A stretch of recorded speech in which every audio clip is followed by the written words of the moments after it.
to stop futzing. All right, well. You're a regular futzer. Got me there. Welcome back to our series playthrough of the Sly Cooper games. It's been a week since last time. Yeah, we seem to be about halfway through the game so far, so. Mm-hmm.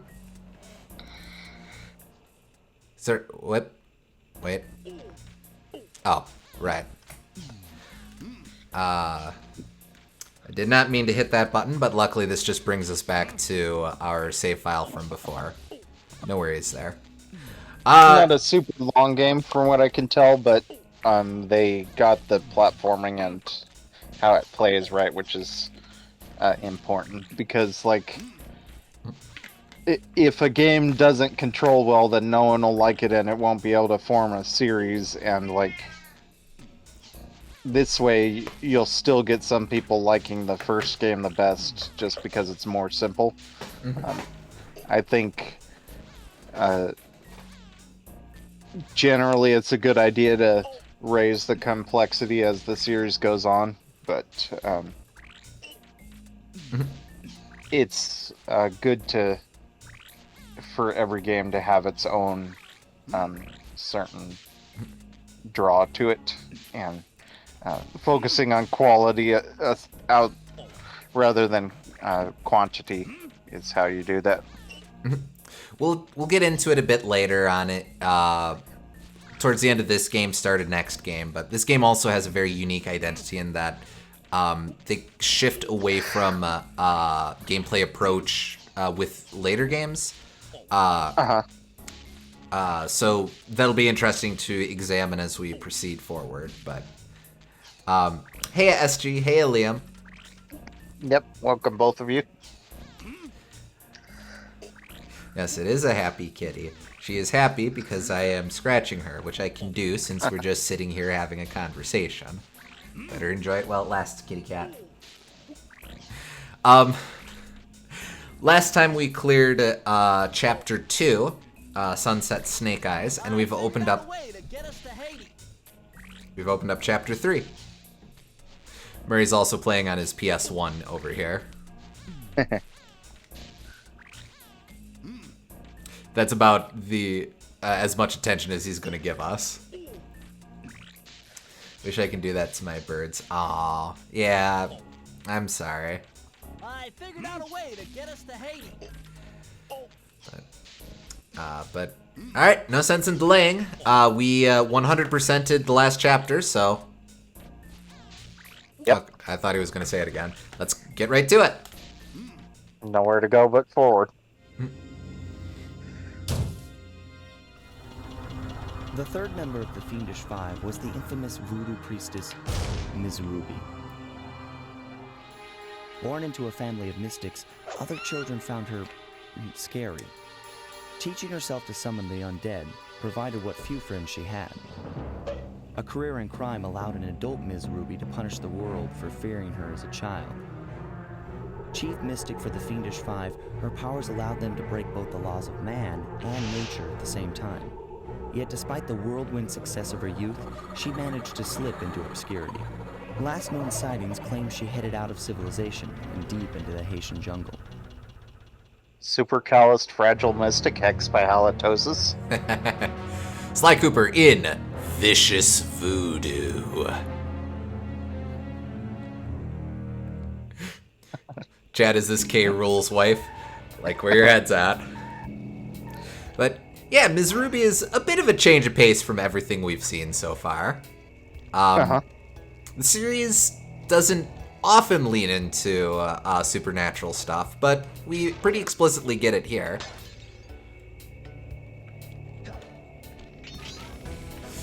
Game's quiet, apparently. Oh, sure. I had to futz with audio levels the other day, so give me a sec. Yep.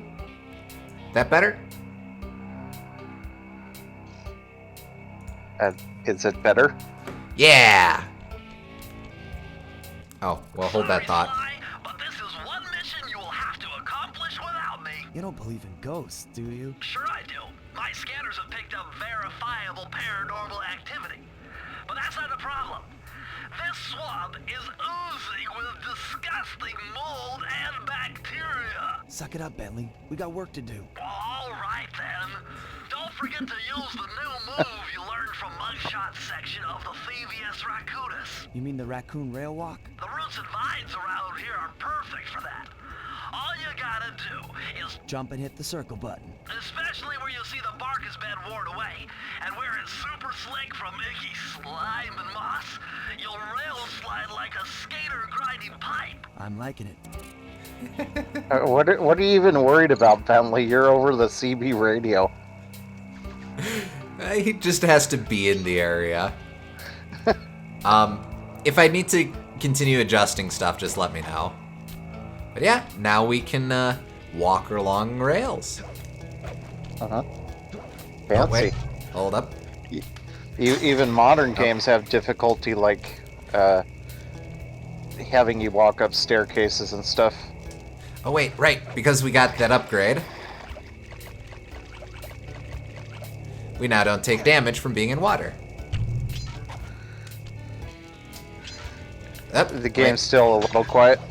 Still quiet? Alright, hold on. Yep. Love it when the southeastern U.S. is represented in games. Shout out to Dingo Dad's Level and Crash 4. Well, this is Haiti, Oh, yeah. not southeast U.S., but yeah. That okay?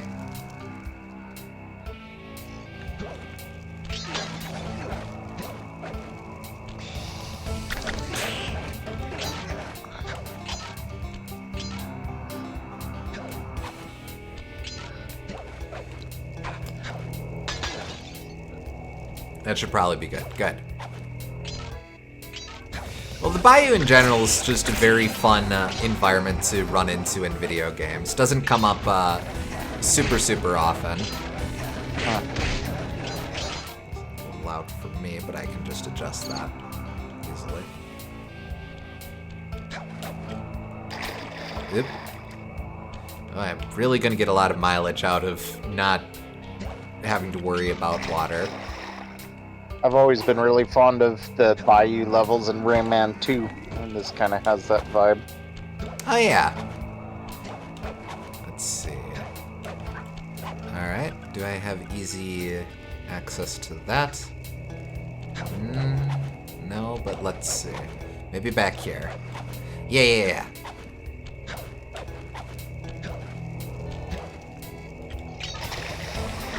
Or, no? Oh, am I supposed to get back there later? I bet I am, but let's see if I can't cheese this. That's a no. Maybe you can't just jump onto it at any point. You have to start at the start of it. I was just thinking Whatever. that, yeah. Yeah. Are there any levels in games based in the Everglades? There actually is a Battlefield game, the one where you're like police, like cops or something. There's a level where you're specifically driving a fan boat around the Everglades. There's the Adventures of Bayou Billy. I don't think that's the Everglades specifically, but that is, of course, very much the bayou. Oh yeah, this is how we're supposed to do it. I have to admit, I thought the words were synonymous. Oh no, the Everglades is a specific place in Florida, whereas the bayou is broadly refers to a specific area. I most commonly hear it, by the way, Plant Monster. I'm most familiar with it in the context of Louisiana, that part of America, but I don't think bayou is region specific, so... But I assumed Everglades just referred to the whole southeast U.S., but... Which Bayou Billy is definitely trying to represent, I think.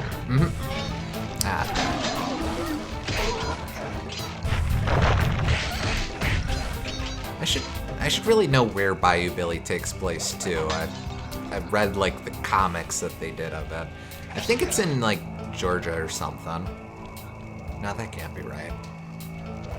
Ah, Well, similar region regardless. that's for sure.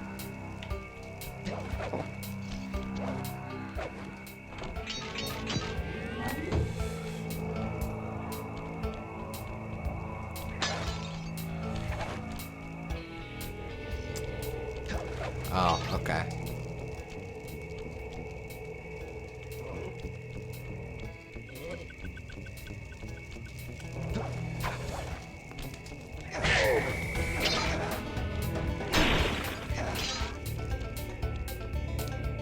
That's Miss Ruby's lair.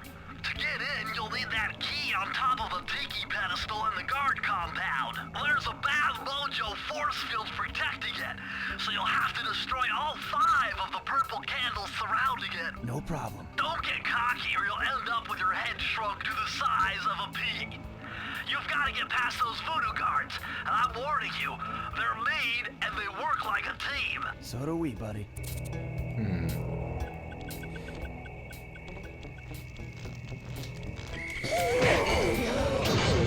Yep. Ah.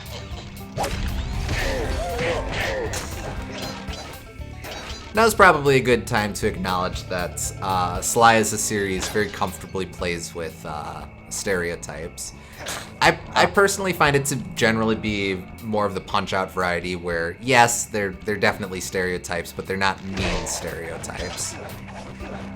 But at the same time, I'm hardly one to speak with confidence on this stuff. It is a little bit borderline because it's because there's overlap between race and minority in this case, but I can give them the pass because they're trying to represent like Haitian culture specifically instead of making it about a race of people. Sure. If I did my math right, and I always do my math right, then the combination has got to be 588.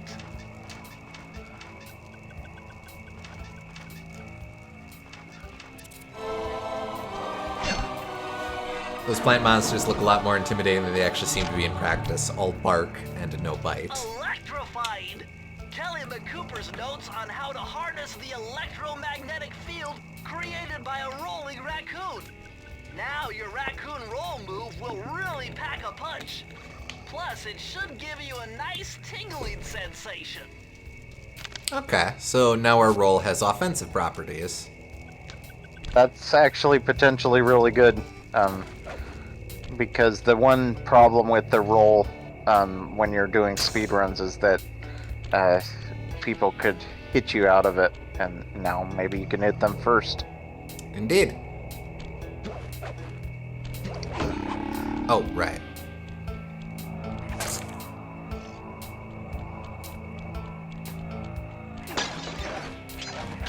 You've done it! The Mojo force field is down, and you can steal the key!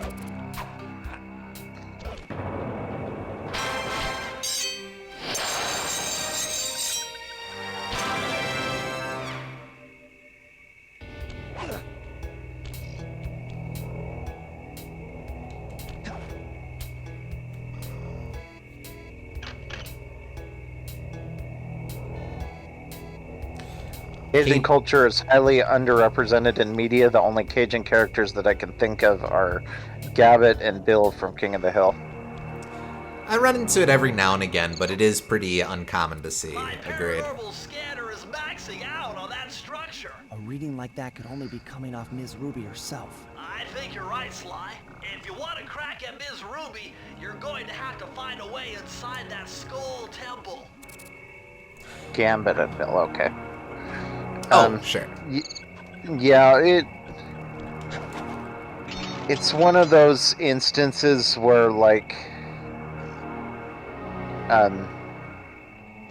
it used to be more common to show, like, Native American culture as well. Let's take advantage of this I'll wait for this. It's step up production. Keep piling those shining bones into the sea. We'll have an army of ghosts by morning and take over Mexico by the end of the week. Hear that, pretty children?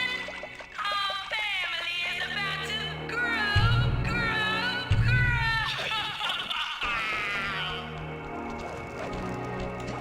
But yeah, it used to be more common to do like references to Native American culture too, and now it's like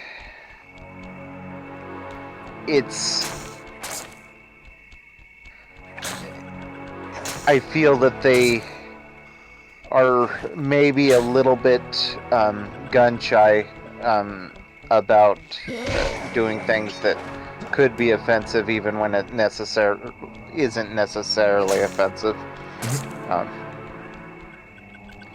And it's like it could be. I understand why it's worth just not risking it for big corporations and stuff, but it's a shame that you lose out on so much of that in media. Agreed. Okay, well, I'm not getting there. Maybe I'm getting over here. The answer, of course, is just to hire more of the minority people in positions where they can influence the media themselves, but that's a complicated multi-step process.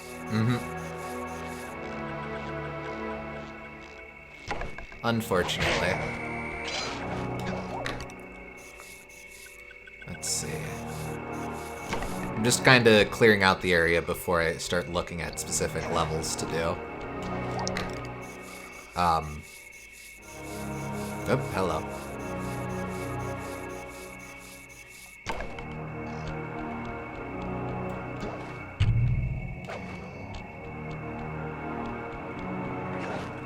Well, I ain't getting past that. Reckon I'm not getting past that either. Oh well. Alright, so looks like our options to begin with are, we had Piranha Lake earlier, which appears to be another vehicle level. We've got the Lair of the Beast. And give me a sec to check this other one. We'll also do it the way we did it before, and I'll loop back around for the time trials after we clear the boss. A Grave Undertaking. Got a preference for what we start with? A Grave Undertaking is too good of a pun for me to not go for that first. Yeah, that's fair. Alrighty. Yep, there we go.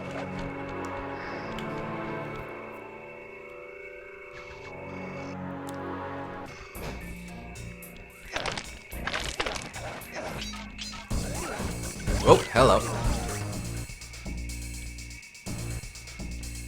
Luckily, ghosts can die. Ghosts can die!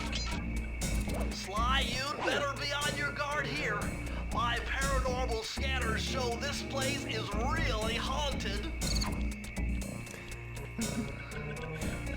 Yeah, for my project I made a character inspired by Cocapelli, but it was quite hard to be respectful to the cultures that he originates from while doing my own thing for the dude. Now that was very interesting. Yeah. When you smash that gravestone, the ghosts stop coming.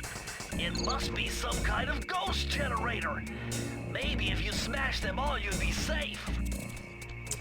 At least now, thanks to the internet, it's easier to contact some of those communities and get their input on things. For sure.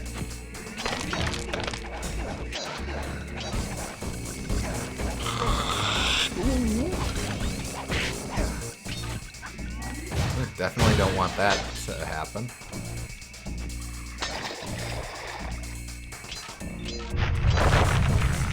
Ow. Maybe there's contextual situations where you use the Electro roll.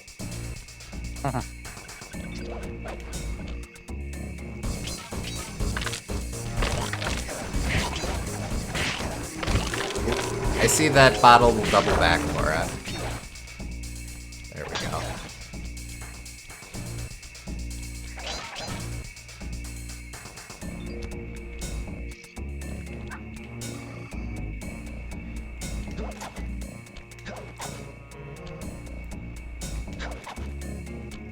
There we go.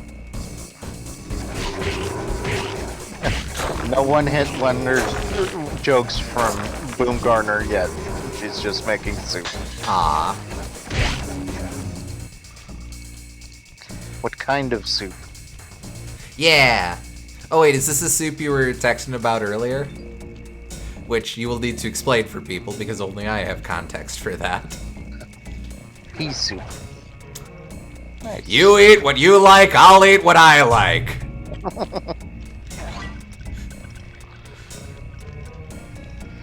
Aha, glad I checked.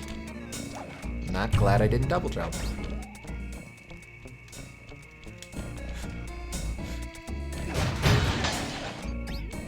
I like how they've completely avoided having Bentley be skeptical of the paranormal elements in this level. Yeah, it's a nice break from form. I appreciate that. Yeah, no, the nerd just has all of the, his, super technical computers, just straight up confirm the existence of paranoia. No question about it, it's all good. Paranormal, not paranoia, but yes. Little column A, little column B. But yeah, I appreciate when it's a world that clearly has magic and whatnot in it, the science guy doesn't have to fill the role of being the skeptic who's way stupider than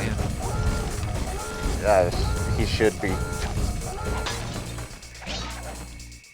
Because you would think if that's just part of this world, even if it's a different world, that scientifically minded would just know about that, because that would just be a different part of science. Yep. Ah, man. Indeed. If you know what I'm saying. It would be a world where, like, paranormal investigations or ectobiology or whatever would actually be real fields of study.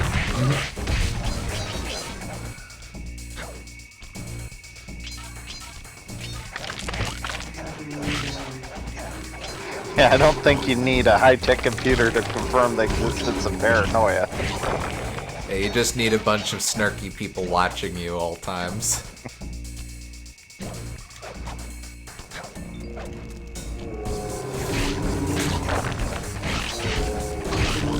Ah, man. I let one get me. Hey, I better be careful. I don't have a million lives. I only got a couple. Hello.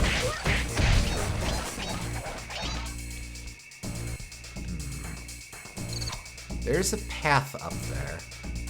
I need to be mindful and make sure that I end up there at some point. I'm sure there's some bottles to get. Oh no, I gathered that already.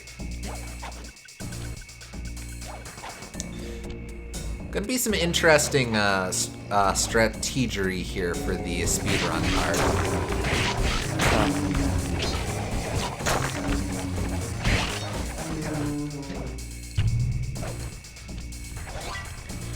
Yep. Hello. See, this is interesting because you can't just jump. Well, you can jump a little bit, but you can't jump a lot of it. Actually. Aha! Never mind.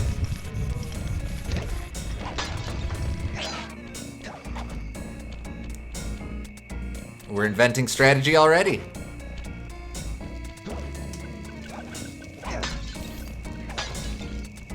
It's weird, I think he moves faster on those little poles than he does normally. Even though you would expect the opposite. Maybe he's just moving quickly to try and get off of it. Maybe. Oh, man. I got. Oh, and she just spits it away? What a waste. First time seeing a Sly game, love the set and character design. Yeah, absolutely. Sly is a really, really fun series. Yes. Really fun, kind of comic book influence, kind of Saturday morning cartoon influence.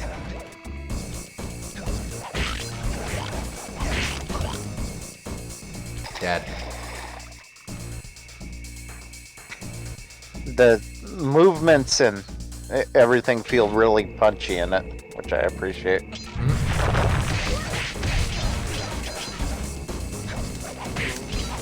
Gotcha.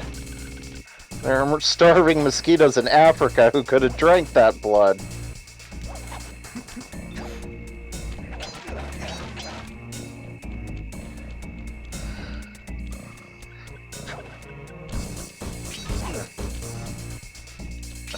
Sucks. Okay, guys, just give me a minute. Oh, take your time. No worries, no worries. We'll be here. At the very least, I can do some more recon for the speed run. Excuse you, there are starving mosquitoes in North America. But there shouldn't be starving mosquitoes anywhere, is the thing. No, I'm fine with a few starving mosquitoes to TBH.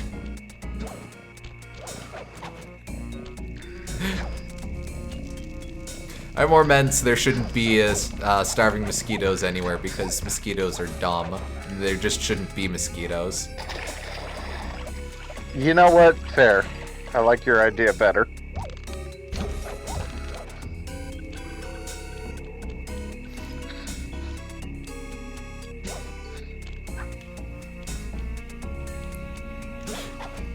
Oh, almost missed this. Now, what is the upshot? Ah, sneaky. We would have been searching so much for those, too.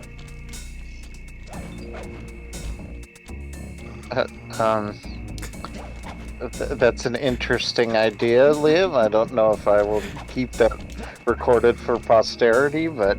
Too late. Chad is on the VOD.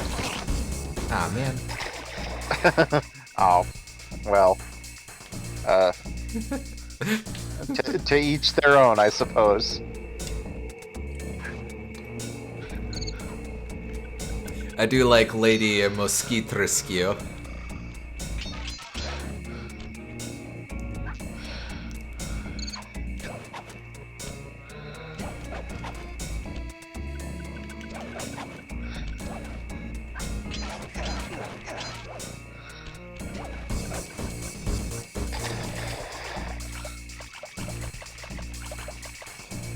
Hey, I salvaged that.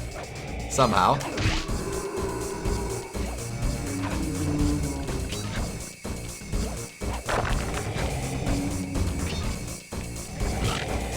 There we go. That's the play. You just have to be patient.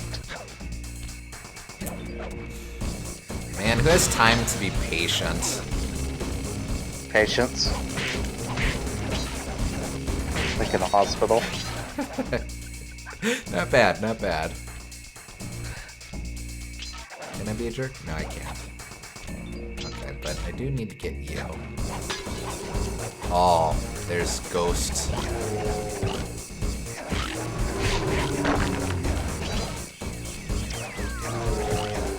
One more?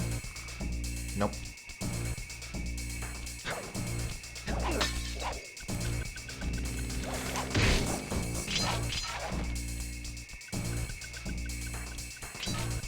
Uncouth, these ghosts are getting purple ectoplasm everywhere. Oh.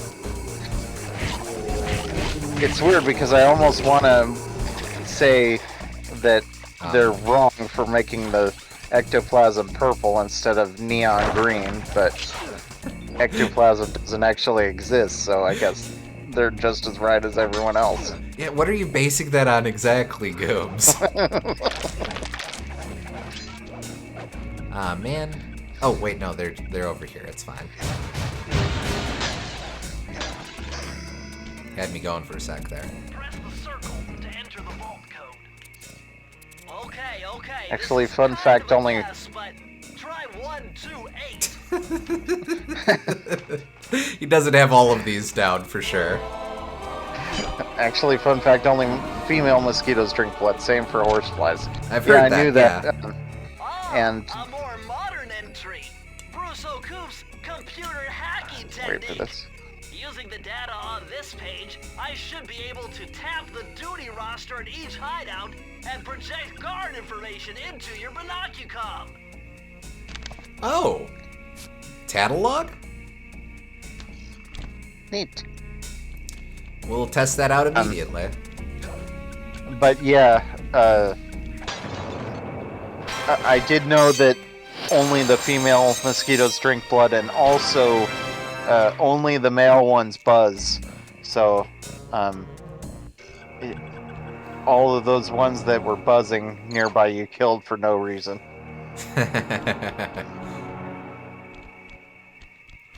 Yeah, I guess it would actually be pretty disadvantageous for a lady mosquito to be all like, "Hey, I'm here!" Alright, so let's... Nope.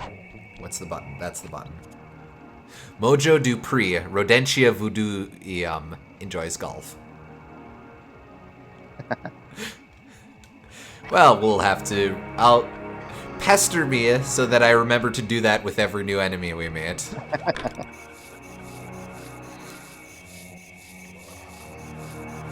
Alright, Piranha Lake or the other one that I forgot? Let's do Piranha Lake to see if it's better than the other Piranha Jungle.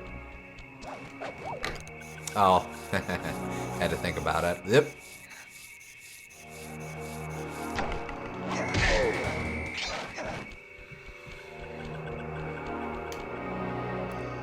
Fish. Sly, the only way to open up that voodoo gate is by lighting all 25 tiki torches with the flamethrower on your swamp skiff. Use the left analog stick to steer and press the X button to fire the flamethrower. Oh, and one more thing. You need fuel from the flamethrower, and the only source of oil are those piranha you see swimming around. Run them down with a boat. One fish fuels one shot. Hurry! You only have 2 minutes to get all the torches lit. I don't know. I would criticize them. I would criticize them for the piranha being native to South America, not Haiti, but also these piranhas somehow work as a fuel source. So I guess there's bigger fish to fry, literally. If we're getting pedantic, technically, Tiki don't have anything to do with Voodoo, but... Yeah, that as well. How's it hanging? It's going pretty okay. Oh, hey, it will. Oh, this level sucks. Aw. Music's good, though.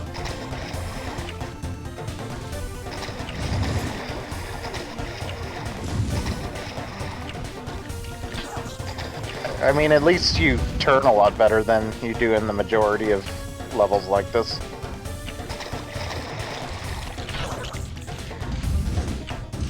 I appreciate that you clearly do not have to be facing the front side of these tiki torches.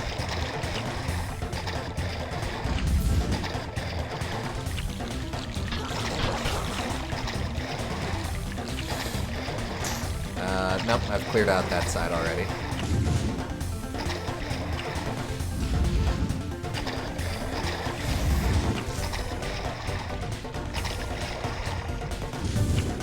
I don't know why that one in particular just spoke to me. Yep.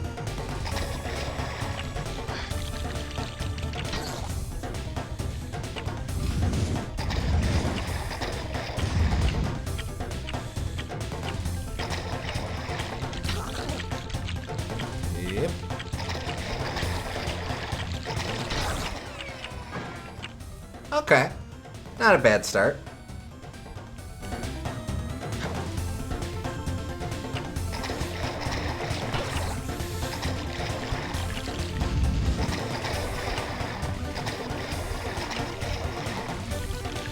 Yep.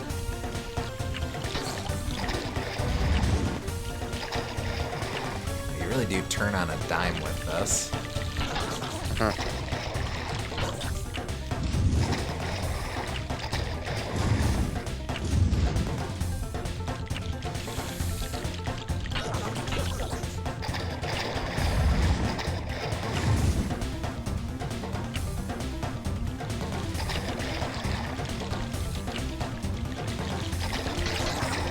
So what have we been up to today?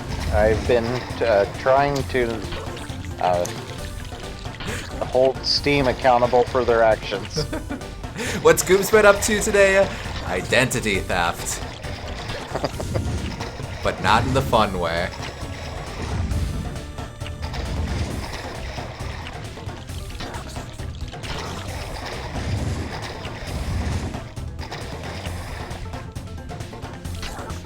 Yep, hello. You. Identity theft, pejorative. There you go.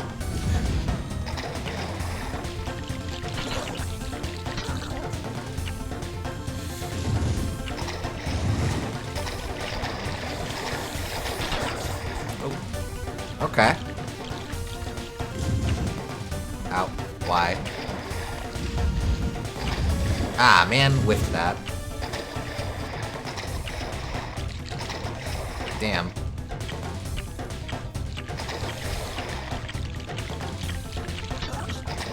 They were all together too. I do think that is a play, though. Yo-yoing back and forth. Yeah, I think you have to do that to try to get your all of the. You have to basically get the fish while you're not going for the torches. So you have to be efficient with that. Get the fish whenever you just happen to be going to the torches instead of going out of your way to get the fish. Agreed.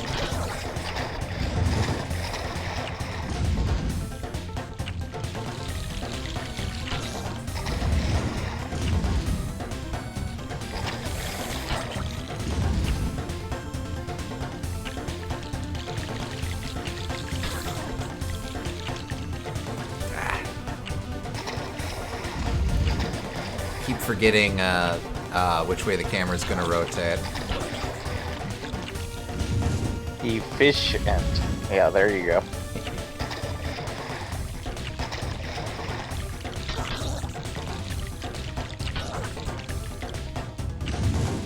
I've been setting up a cybersecurity training lab in my apartment. Oh, Okay. nice.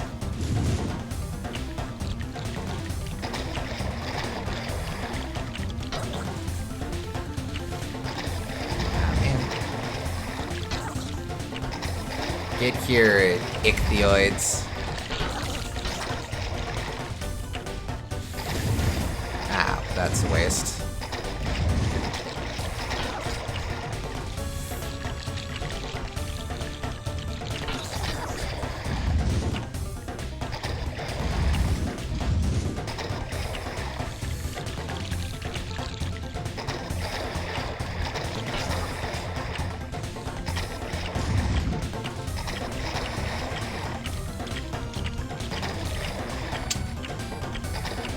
Nope.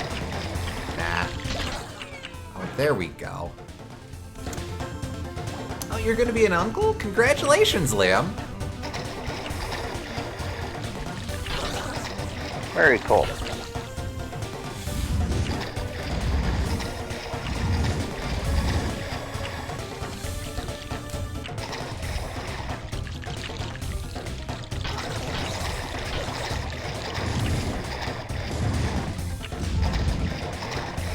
Yep. Hello.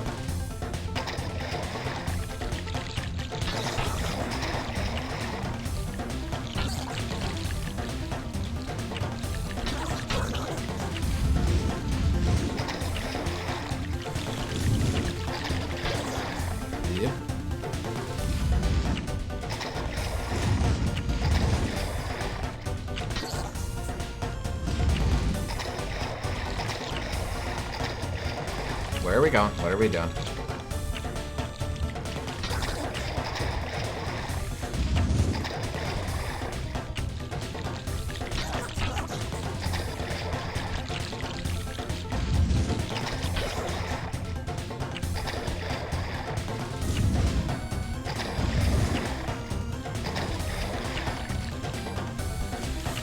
Man, I corralled them the wrong way. Okay. That was pretty good, though.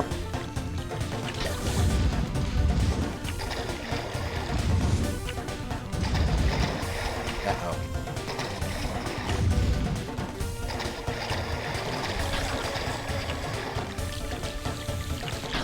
Okay, that should be all I need. I just need to find the last two. There's one. Now, where is the final one?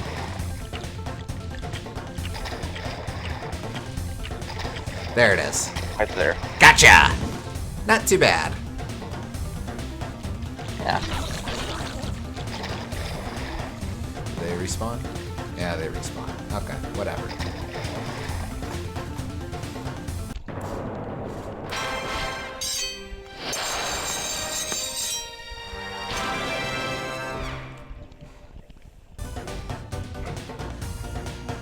I don't know, I kind of like that one. I like how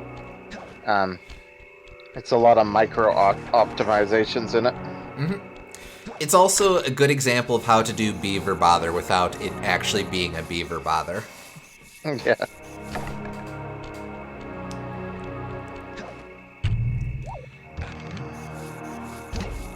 Did I get this one?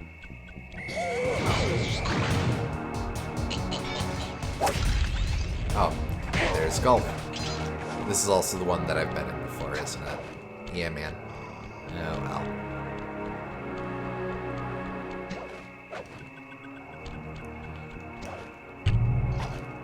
Oh no, it's a piranha bother in this case. The lair of the beast.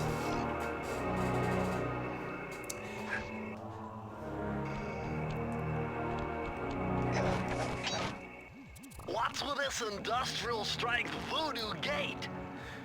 Ms. Ruby must really be trying to keep something out. Or maybe she's trying to keep something in.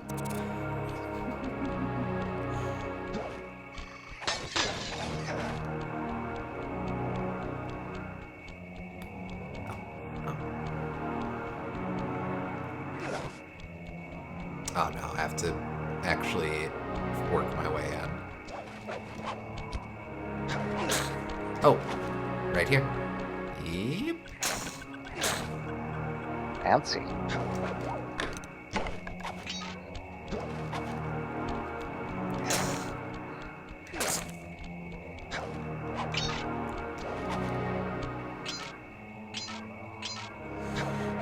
I'll grab all of these.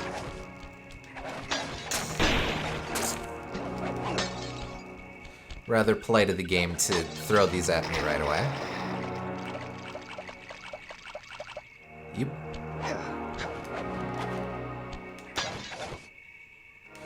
Yep, wait a sec. Ah, man.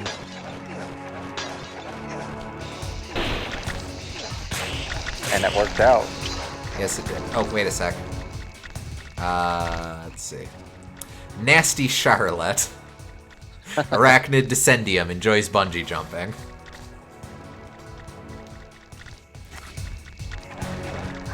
Really love this atmosphere of this place. Spooky levels are the best. Sorry to Ice World fans.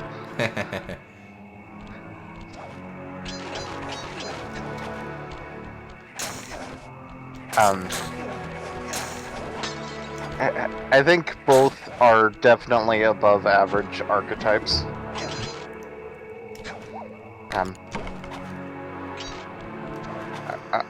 Ice World kinda, when it's just doing the generic thing of having slippery physics, that can be a little generic, but I feel they're good at being like really existential with how they do the end of the world sort of thing. Mm-hmm. Spooky levels are usually very good in atmosphere. Walls are making me claustrophobic. Did you see those reeds move? There's something huge under there. You better get going. Although, the only issue with spooky levels is sometimes they're puzzly, which can work as a pace breaker, but sometimes it kind of kills the pacing. Not a good way. So there's Mojo Dupree and there's Clarence Dupree. Are they related? Enjoy Sunday picnics. Bloodiest suckiest. Ah, man. I got. Actually, what are your favorite level archetypes? My go-to answer to that question are factory levels, because I feel all of the different moving parts leads for a lot of good opportunity for platforming. You can do a lot of different things that are difficult to otherwise come up with a good excuse for, like conveyor belts and spinning cogs and whatnot. I'd have to think about it for me. Really any level that... It's a cop-out answer, but I really like things that don't present in a straightforward archetype or are less commonly seen locations. But Yeah, that's my favorite too, if we're counting that, but... I don't know, maybe cityscapes, but it really... But that's one of those that very much lives and dies by how well... I missed that one. I don't think I've been there yet. Maybe I'm okay. It really lives and dies depending on how well executed the city archetype is. Because, like, if it's just... Oh... A city block, that's boring. But if you do a lot of, like, really lean into... One, if you're doing a city that's not just New York... not generic New York like metropolitan area. That gets plus for me. If you lean into a lot of local flavor, but then if you're also doing a parkour thing where it's very much subverting the expectations or subverting the architecture of the city, that I really like. Also, always fond of a good space level. You don't see those as often as you should. I like anything that's along the lines of like a casino or a amusement park or that sort of thing, because the different lights and different attractions can, similar to a factory level, they can use that for a lot of excuses. Also, this guy's this guy terrified many children, I assume. I would also assume this to be the case.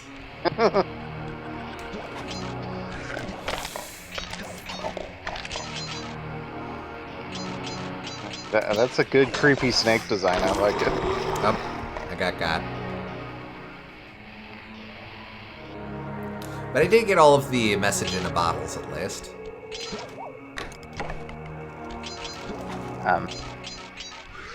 Cool that they have you go around all of these different windy paths while you're being chased. Normally when you're being chased by creatures in environments like this, it's a pretty linear path, because they want it to be all about like directly running from him, but the way they do this makes it a bit more complicated, where you have to think about where you're stepping. It's great as well because, like, well, here, hold up.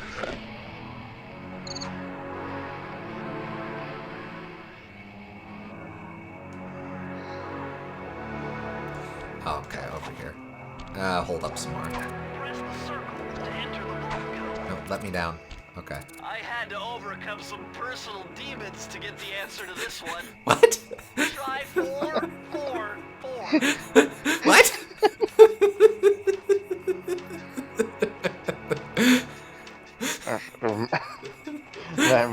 maybe he's superstitious about that Japanese unlucky numbers.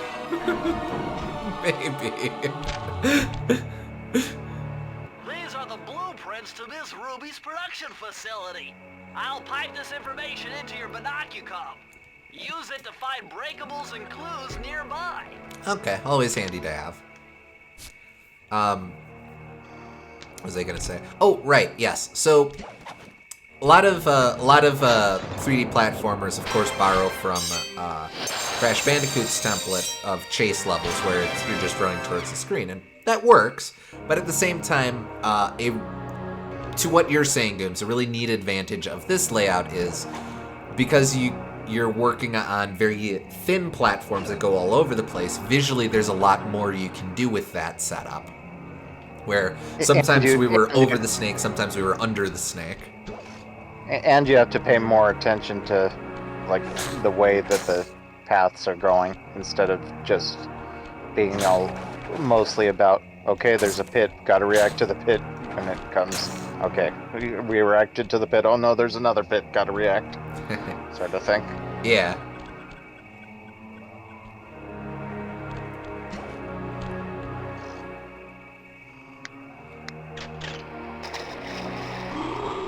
Oh, he's back.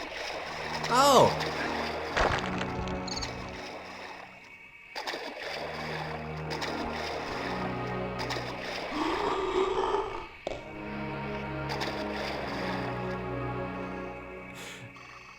Maybe he was the PS2 generation's Ely mouth.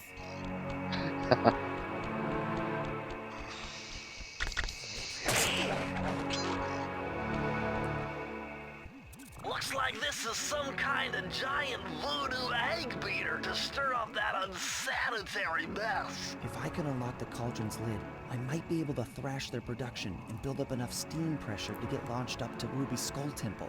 Okay, sounds like we've got a plan. To get around that thing, try moving in the shadows made by the masks so that the guards won't see you. Is he meant to be a Gaboon Viper? He might be, yeah.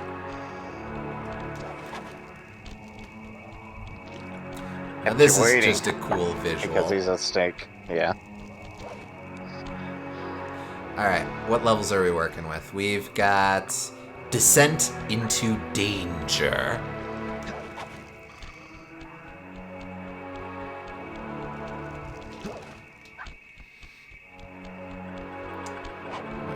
Oh no.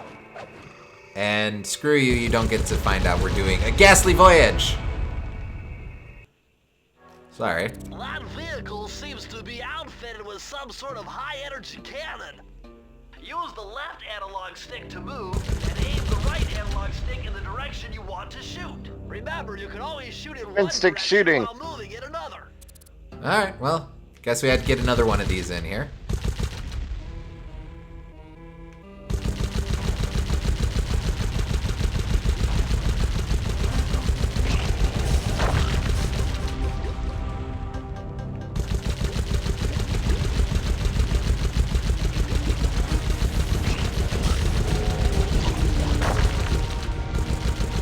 There's one way the heck down. Oh no, they explode after a while. Hello.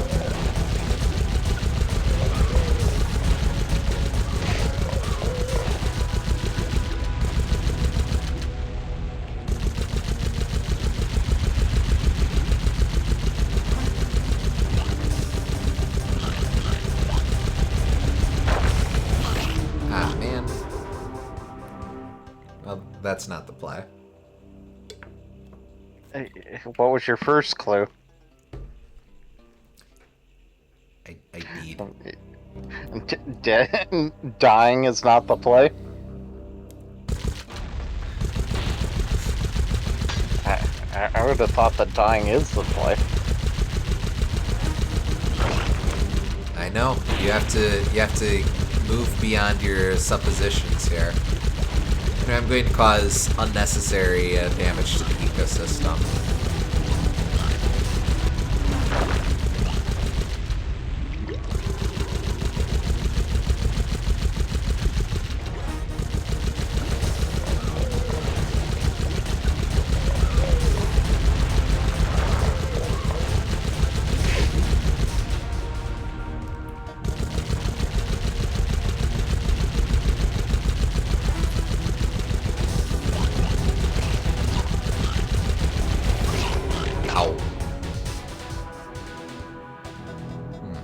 Maybe I should be going for the left one first. You kind of set yourself up for that one, I have to admit.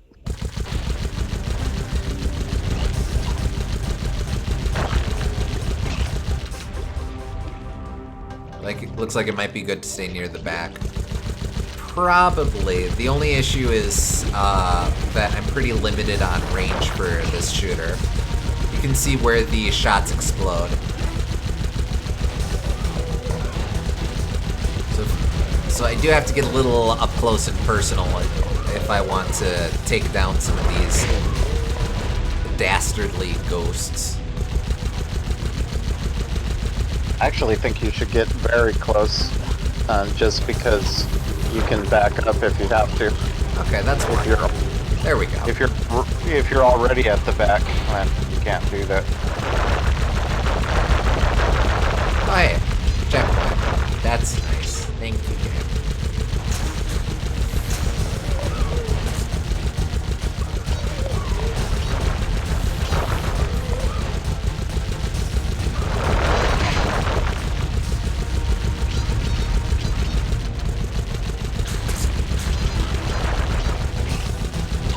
Oh, hey, thank you.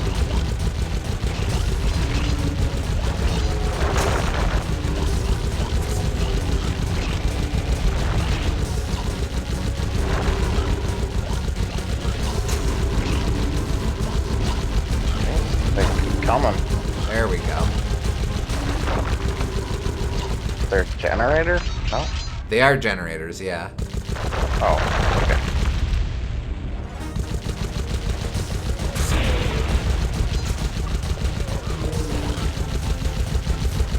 But they are proximity based, so if I stay far enough away, it's not a problem.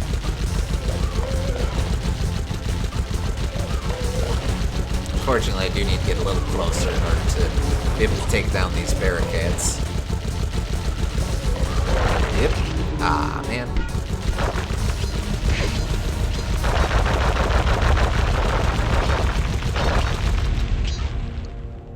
According to my paranormal scanner, that is really highly charged ectoplasm. It's just got to be the source of power for those headstone generators. Also more pea soup, I guess. Most pea soup.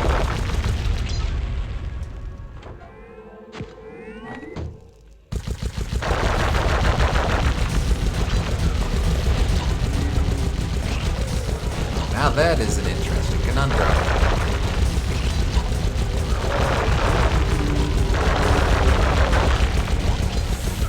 Ah, man. Thought I got them all. Was he bawling with his skull? Oh, he stayed defeated. Okay.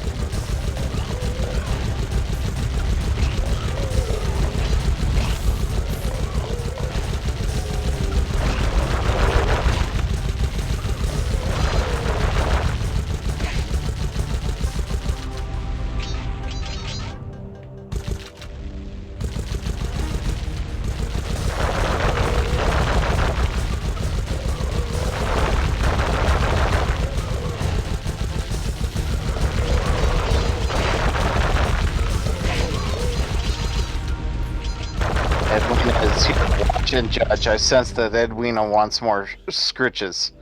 Oh, yeah, well, Both of these Don't things get are true. you don't get scritches, you get stitches.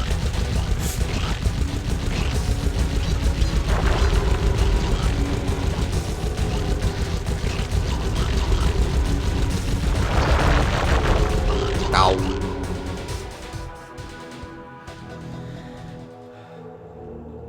Ow. Man. Okay.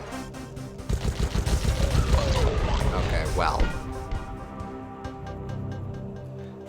That one was evitable. Extremely evitable.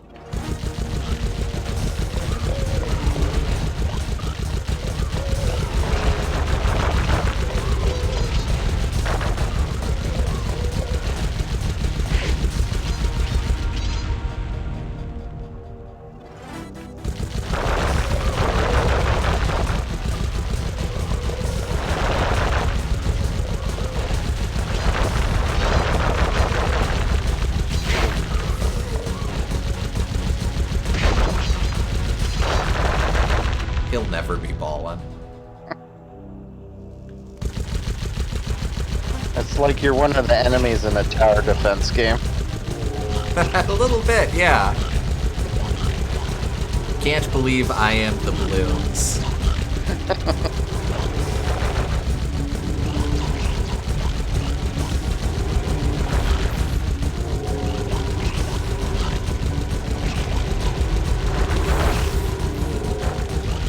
Alright, one down. Could probably just destroy the middle one at this point. So I will. Oh wait, no, that's a 1-up. I want that up. Give me the up. Oh, I do need to destroy the other one too. Okay, that's fair.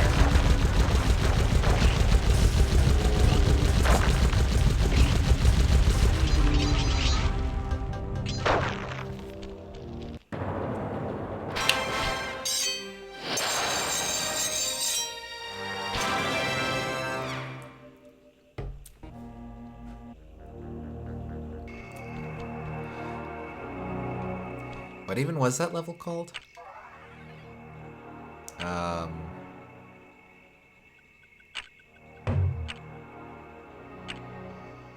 Oh, a Ghastly Voyage.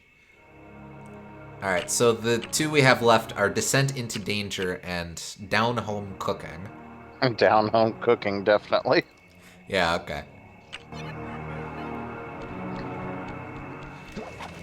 Also more gimmick stages this time around. Each world seems to introduce an extra one of those. What are the guys around the cauldron named? Pretty sure those are the same name as before. Yeah, Mojo Dupree.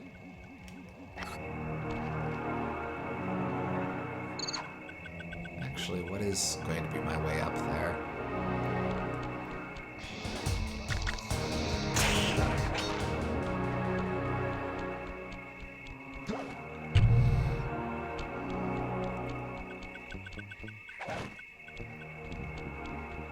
Nah, I'm not able to get in there from there. Maybe from the other way.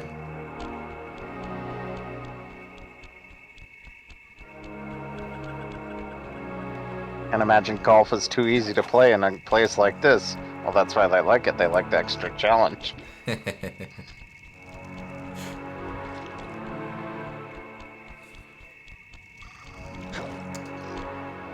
Ah, here it is.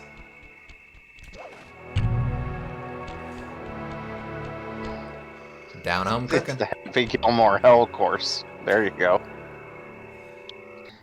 Chicken. With all the hay and feathers in here, just looking at this place has got me breaking out in hives. But we've got no choice.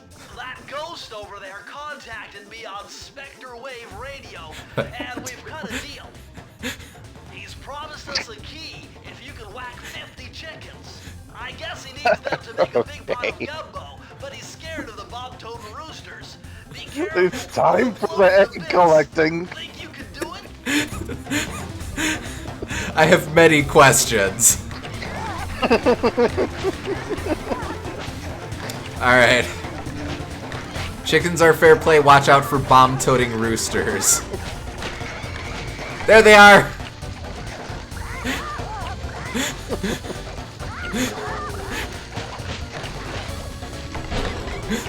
Okay. Okay, I love how just unabashedly stupid this concept is. Oh wait, I'm still in the game. I so wish we could get commentary on some of these side stages.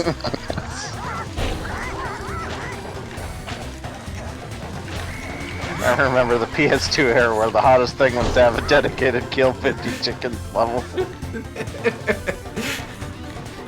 How these roosters look deranged. It legit,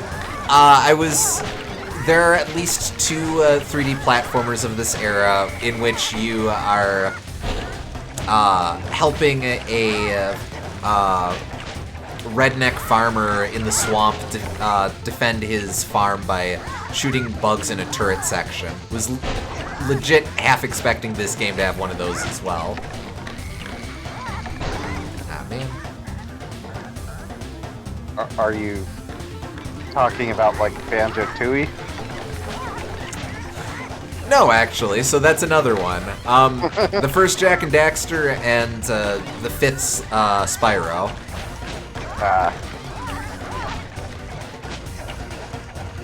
And I guess the Kuko minigame is adjacent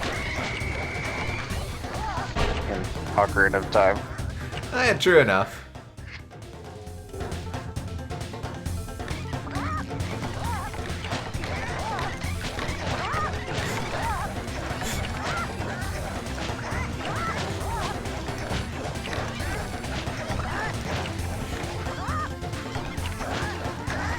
I'm a loser, baby, from Soyo and Parador. And whoop, there it is. So I'm still wondering how Bentley managed to get this ghost on the ghost phone.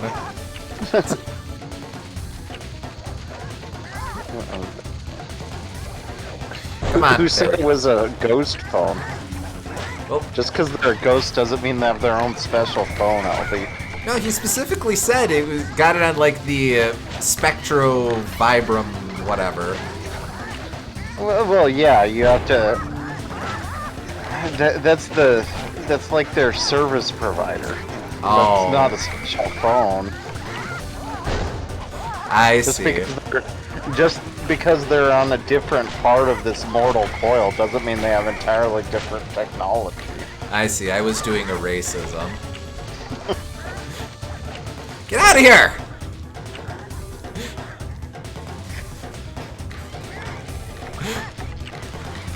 He used a landline phone. It's basically a dead format. Aw.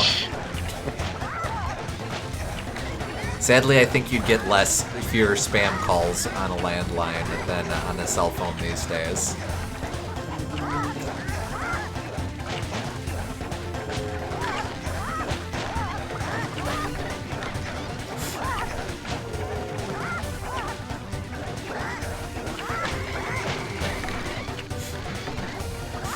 No Rain by Blind Melon.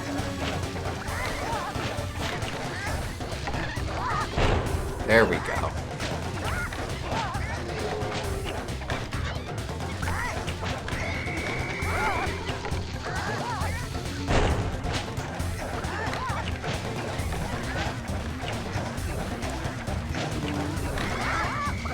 Whoa, hello.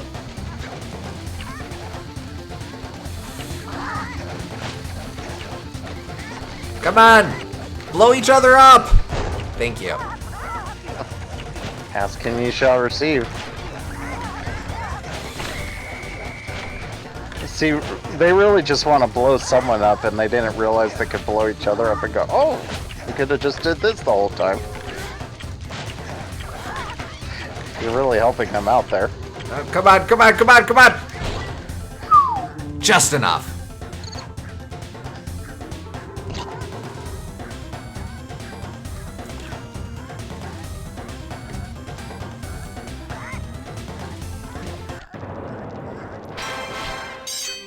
They're such a good boy not killing those chickens for no reason. Well, I'm definitely not gonna do that with Liam in chat. I think it's just trauma from Zelda series. Although your favorite Zelda game is Link's Awakening, and in there you get a girlfriend who actively encourages you to murder the cuckoo, so... Well, eventually. Yeah, it's...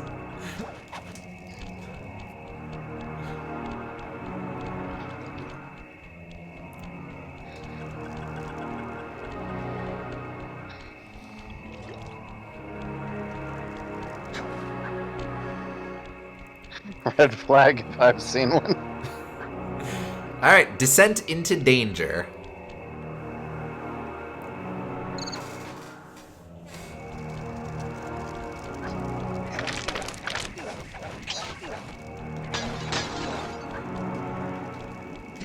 Oh my god, a green waterfall overflowing with clones and Oh my god. I'm telling you, the health department's going to cut down big time on this dope. Oh my god.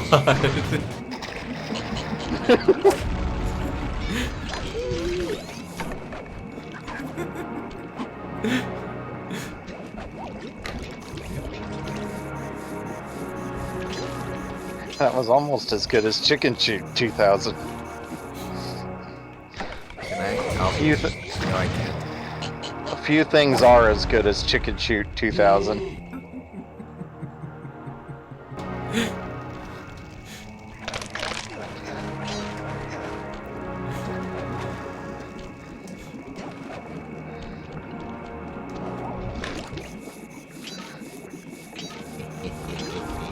I guess we'll loop back around for the goodies later. You sure? Yeah, this seems to be a vertically oriented level. I'll probably get another chance at those. Or maybe I'll get a chance at those right now. Since that seems to be progress, let me... Oh, maybe that's not progress. I don't know.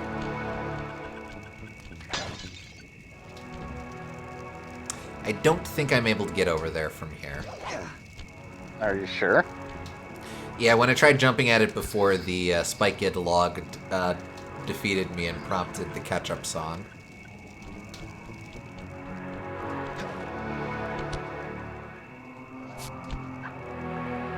You know, that whole level actually does remind me a bit of a game dev story I heard recently in terms of ridiculous things in video games.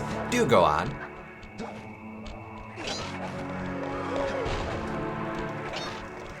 Oh wait, maybe I can get that turtle guy's name now.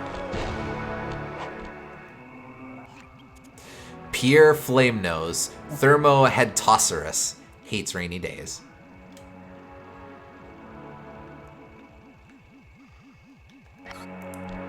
Pierre? So when Volition was making Saints Row 3, one of the design principles they were going for was over the top.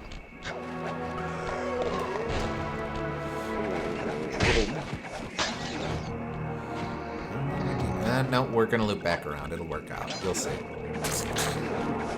One employee suggested, partially as a joke, to add fart in a jar as an item to the game, but it was rejected for being too ridiculous.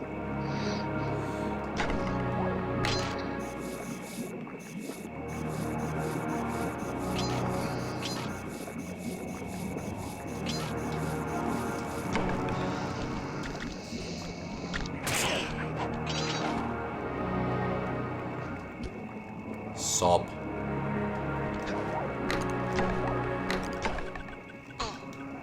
Oh. When they mentioned it during a conference, fans demanded that they add it back in, and so it ended up being in the final game. Oh, that's fine.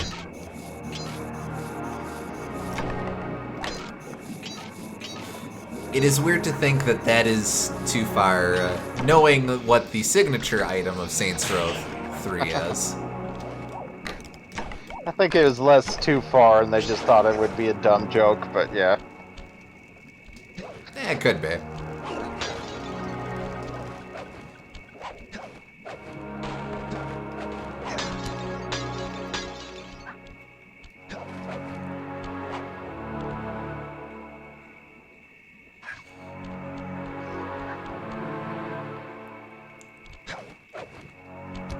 Reminds me of the Bodie McBoatface story.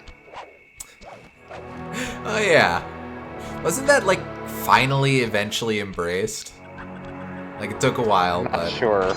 I'm not sure, but yeah. I hope it was.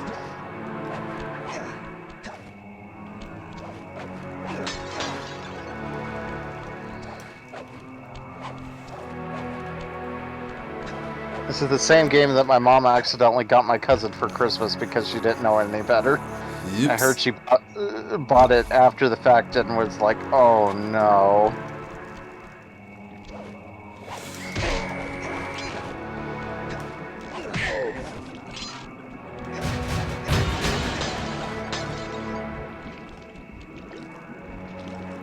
There is some really fun imagery in this game, or in this level here.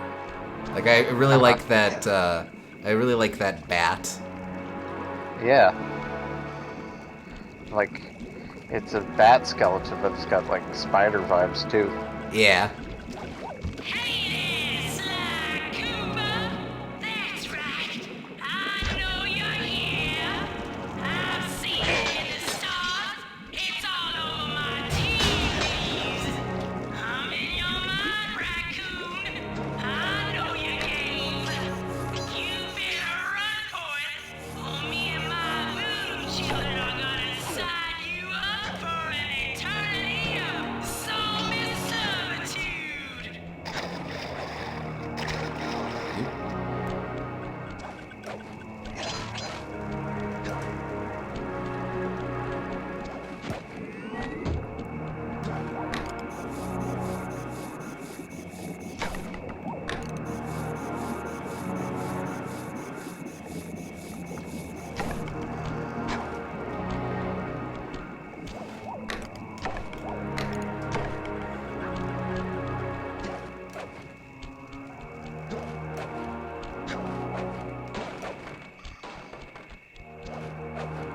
Running into a lot of waterfalls without things behind them.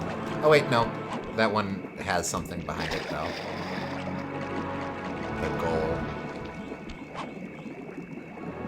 Oh, come on. Not sure if it counts if it isn't a secret.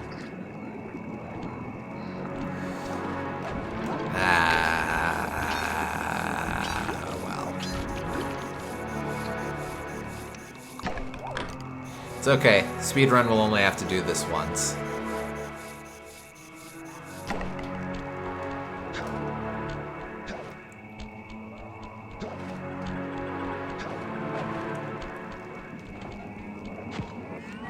Okay, well, thank you for that.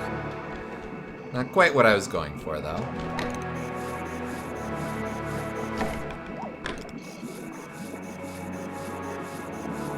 So begins the long climb back. Yeah, unfortunately, I don't think I could have simplified this process any either. Well, death, I guess, You is a just simplified it simplification. by not doing that.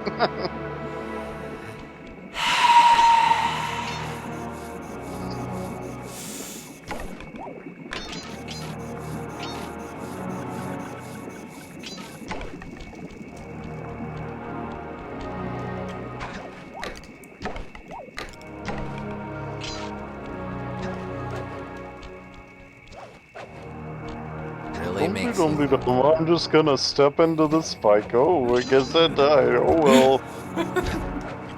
Damn, it's uncanny how dead on you have me, too.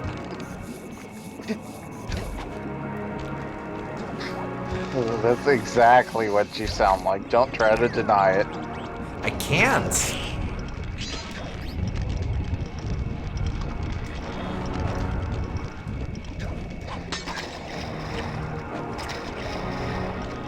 Okay, let me just tag this save point before anything. Okay, thank you.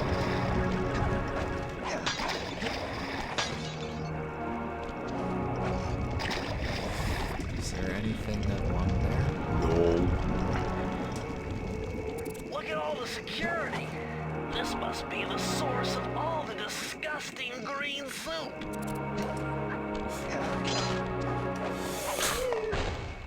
I mean, if you're looking for secrets that count as the means by which all is revealed, it's not really a secret, though. Oh, hello.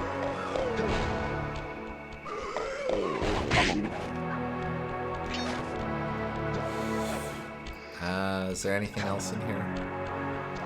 No. The joke was that you died. I see. Memento mori and all that. If the second lion ate the whatever that was.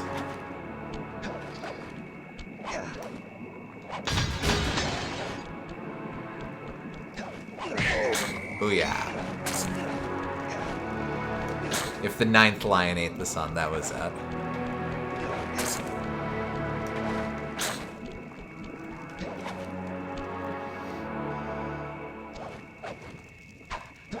Oh, that would have sucked.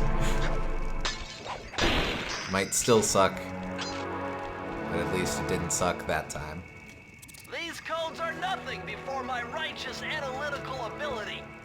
The combination has to be 571.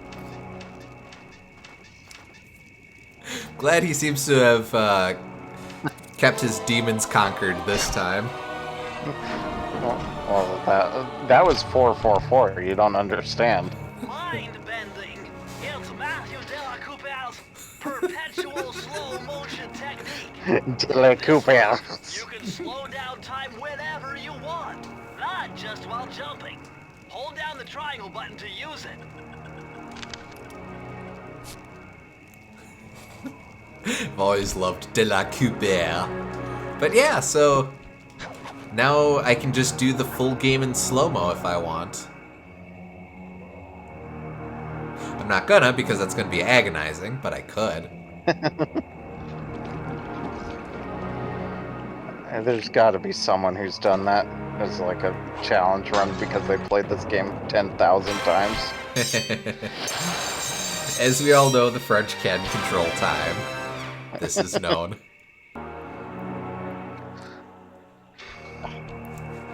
I don't know. I think there's quite a few things they would have redone if they could control time.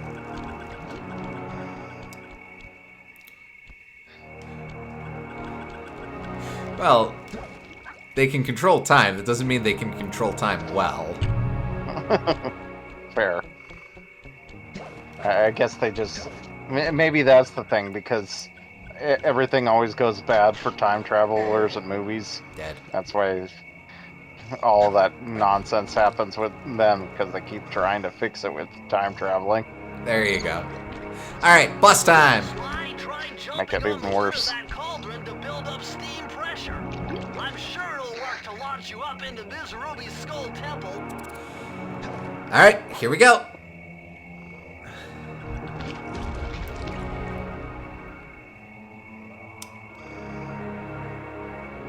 A deadly dance.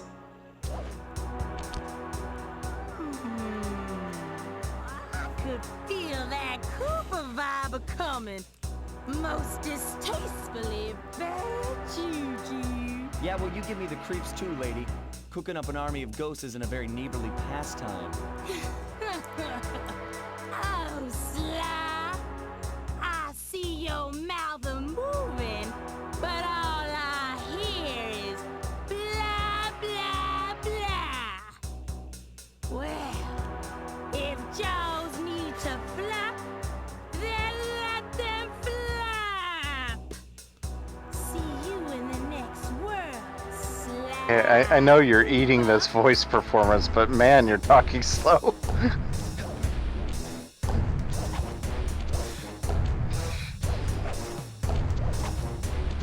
This is cool, though. Just wait. Yep, too soon.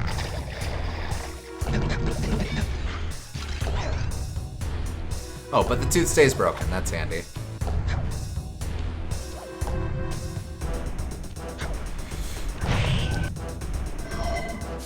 Come back here. You can't run away forever. Quite true. Quite true. Why don't I have my servant Chumley escort you over here? All right. What's the catch? Oh, not much. Just a little game I like to play with all my annoying guests. I want to see how well you pay attention. What do you mean? Well, I'll unleash my mighty mojo magic upon you. If you repeat what I do, you'll dodge it just fine.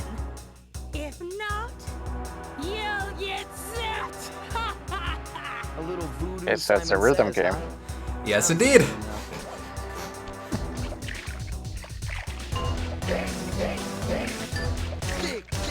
Chew, chew, chew. Hey, hey, hey. Chew, chew, chew. Hey, hey, hey. Chew, hey, chew. Chew up, hey. Chew up, hey. Hey. Up. Chew. Ow. Down.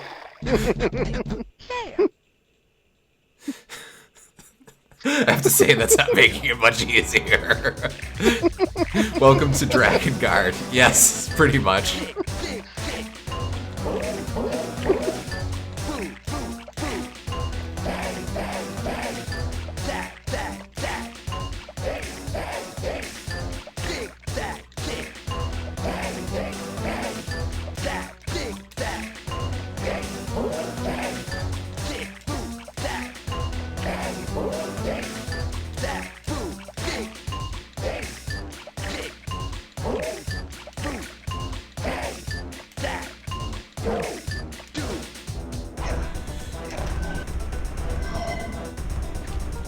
Alright, next phase.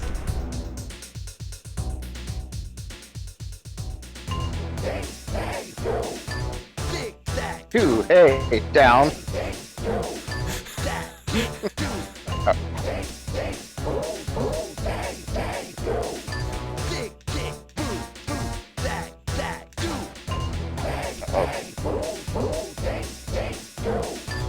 Of all the times for the audio to desync.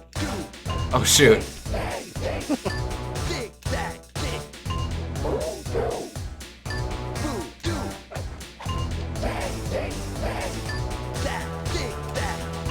There we go.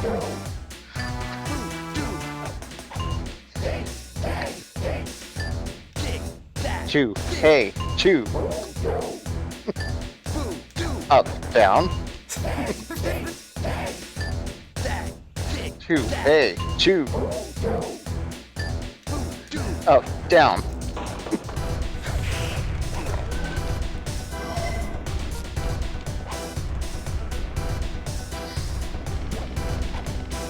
Oh, hey.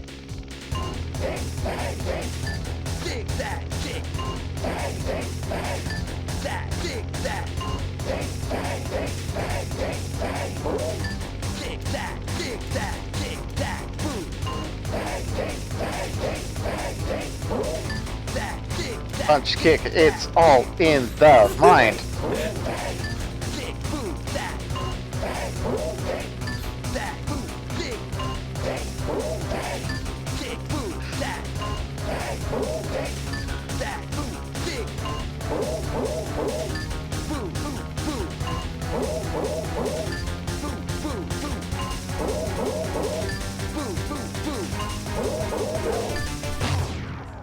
Yep. Oh,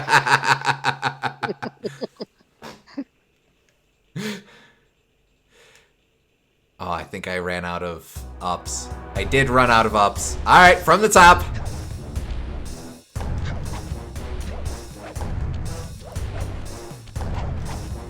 this is a very cool boss, though. The Very- bosses in general have been very good in this game, I have to say. Very strange idea for a fight, but kind of fun. Yeah. Come back here. You can't run away forever. Quite true. Quite true. What Unfortunately, we do have to sit through this every time. Chumley Yeah. escort you over here. All right. What's the catch? Oh, not much. Just a little game I like to play with all my annoying guests. I want to see how well you pay attention. Do you have any idea how many times I had to sit through this cutscene? I seem to recall that being a thing I ran into my first playthrough as well. If you repeat what I do, you'll dodge Yeah, it but she yourself. talks so slowly that, and she's eating it so hard that it's like, she's almost mocking you with this cutscene, so I kind of respect it. Sounds easy enough. I'll say as well, part of the issue is if you played the PS3 port of it, they futz with the timing a bit.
Nope.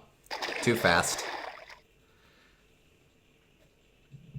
Luckily, if you don't have a continue, it just starts you at the start of the phase. Nope. I tell a lie. Hey, hey, hey. Z, Z, Z. Why, Goobs? B, B, B. A, B, A.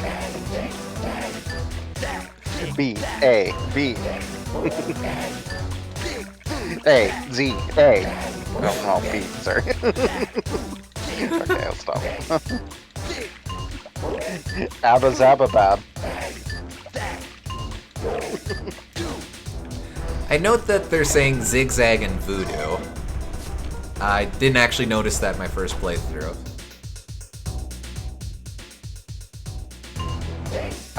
Oh, okay. Wondering when it was gonna start.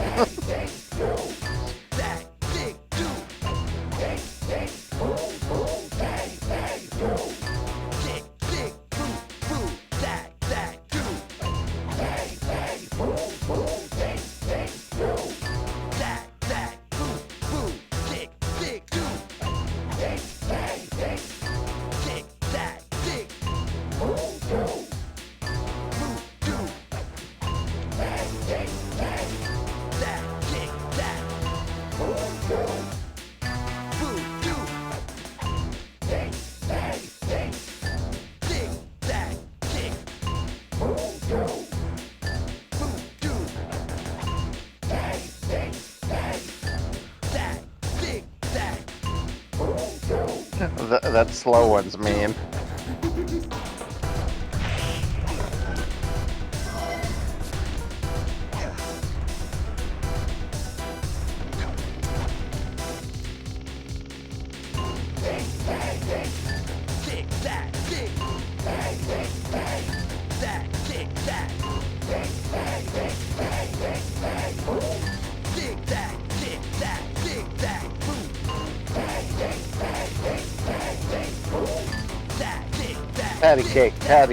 Patty cake, boom.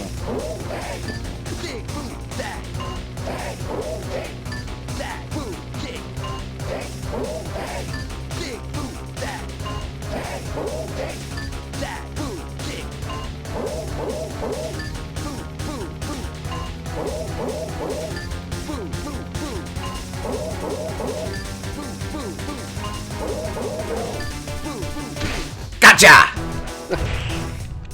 That's it. Great ending to that too. Rhythm, Raccoon.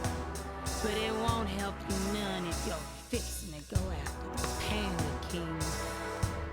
He's tough, with a capital T. If you go poking around his stronghold in China, you're likely to get poked back. Yeah, well, if he's anything like the rest of you, I think I'll manage. Ms. Ruby's section of the Thevius Raccoonus held notes from my pioneering ancestor, Slyton Common. His invisibility technique allowed him to steal from corrupt pharaohs and greedy noblemen. Right on schedule, Inspector Fox's arrival cued my exit. The production of zombies, made illegal in the World Peace Accord of 71, earned Ms. Ruby a life sentence behind bars. While the gang and I enjoyed a few weeks in the tropical sunshine, working on our tans in preparation for our next caper.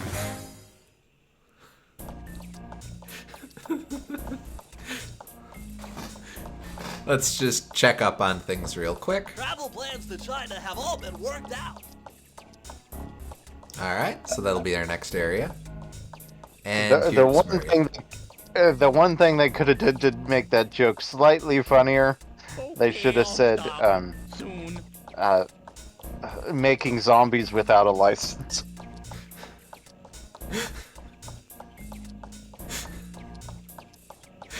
I like how Bentley built a TV out of sand. I didn't even catch that.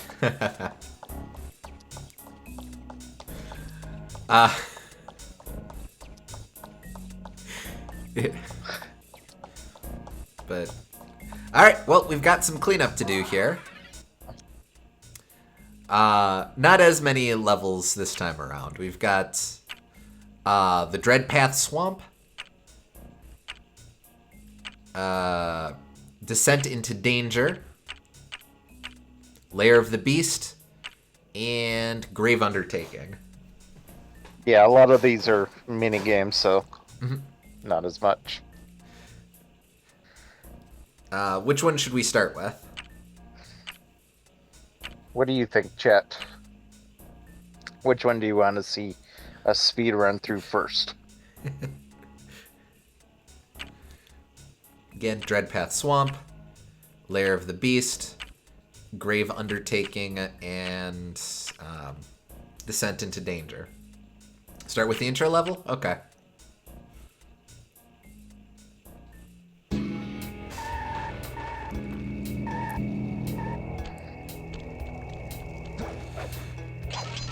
Yep. Okay, well.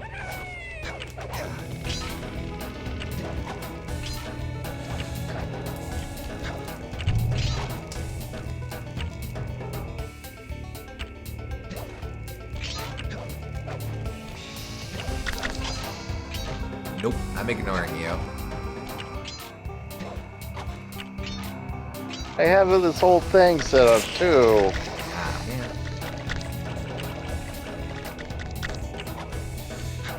Oh, wow. That's just restart. Yeah, okay. Heading out, Boomgardner? Alright, catch you later. Thanks for tuning in.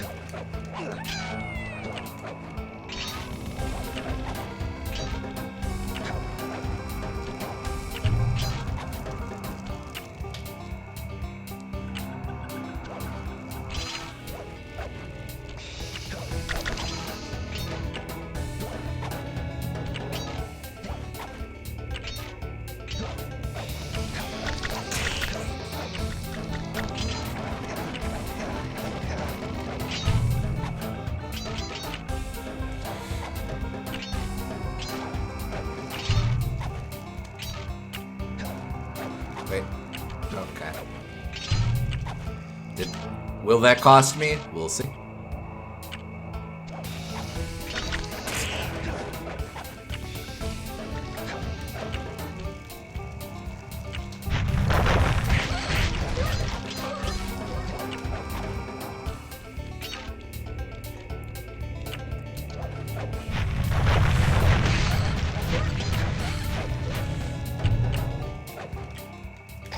Nope, but that might. Oh, nope, that will. Okay, yep, I'm dumb. Dumb.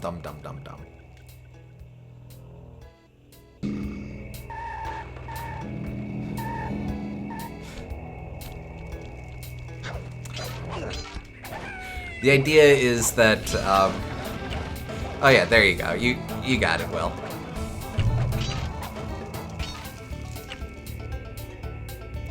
Surely there must be some sort of sneak. Nope. Stop trying. I bet they talk about it in the commentary, how they probably had to do a lot of stuff to make sure players couldn't cheese the sprint like that.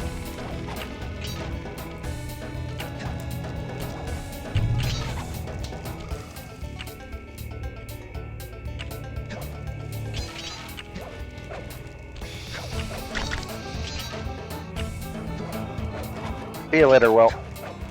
Oh, alrighty. See you, Will. Thanks for tuning in. Oh, okay. Well, he left. Spider, I mean.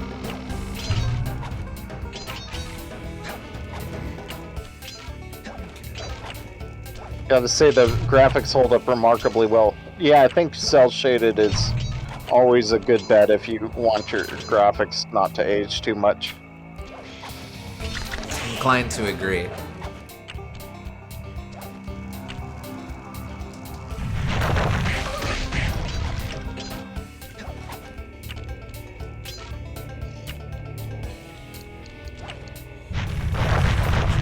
Oh, this way.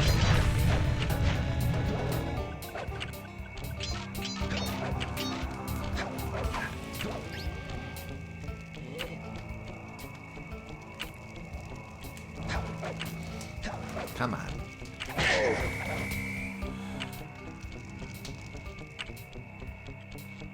Alright, need to specifically... Come on. Wait. What am I doing? I don't even have to deal with them. I can just blitz to the exit. Yeah, I was wondering. I forgot about that. I thought I had to get all the keys again. Or, yeah. Oh well. Easy thing to correct.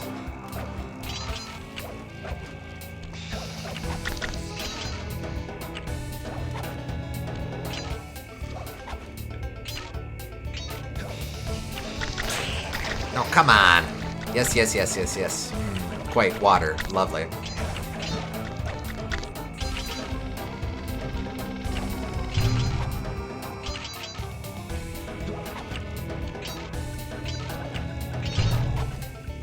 Have to relax for a second.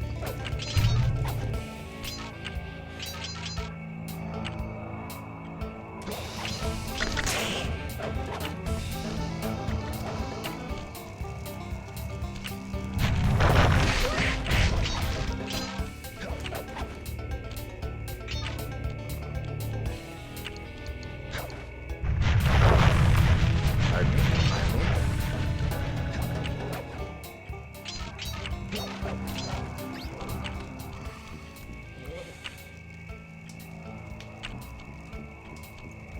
Bad timing, very annoying. Out of here. Wait a minute, raccoons are great swimmers. Not this one. No, why? Why? Why, Cooper? Maybe I should just run through the middle. Almost there, too.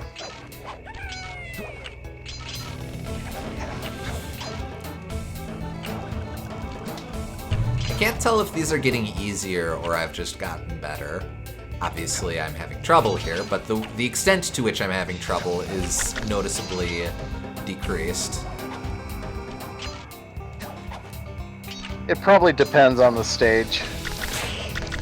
I think they're maybe about the same difficulty as each other, but it feels...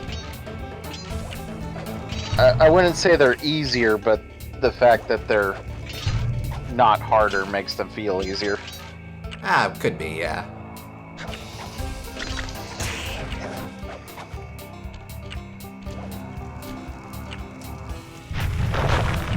I know sometimes with time trials I feel like some of the early ones end up being the hardest because they tend to be really strict with the time limits, because the levels tend to be shorter and they really understand the early levels because they've been through them a million times, so they expect you to fully optimize it.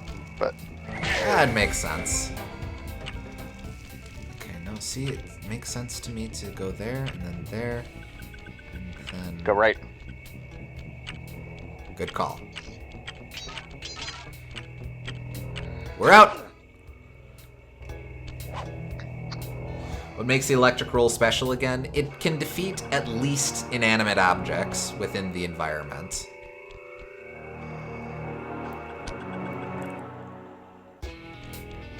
I like the smart guard a lot. The who? I like the rodent, the big voodoo rat. For everyone who can't see Andrew, he's a dead ringer for the voodoo rodent. It's a startling resemblance. I was scared when I first met Andrew. I actually hit him with a stick repeatedly. Matt Olson is And I will again Bentley. right now. Ow.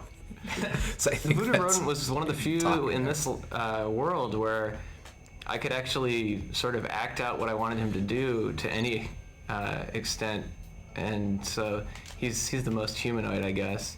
You act out all of your characters? I act out, yeah. I find that I think I was saying this on one of the other levels, but I find that and I make this mistake over and over again of thinking, oh, I know what this guy needs to do, and I just start animating and looking at it from the outside, and I find if I don't actually do the action myself and sort of feel what it feels like in the body and make sure that the posture and the gestures all kind of feel right internally, then it's much more of a struggle to animate it.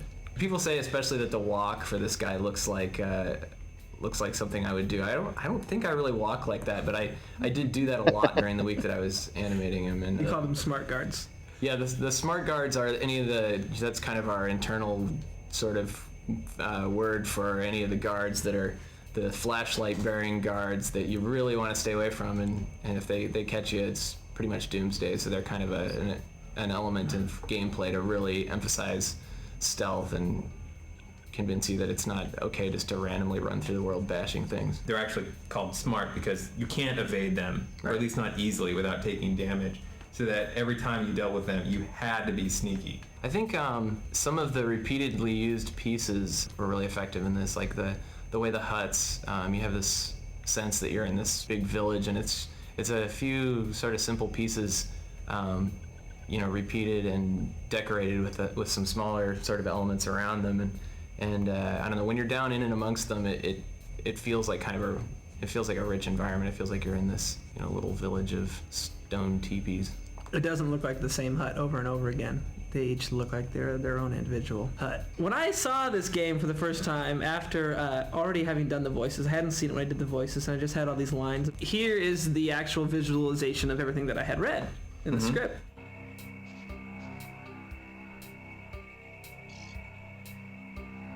Oh, I guess that's it. Kind of abrupt, but cool thoughts there for sure.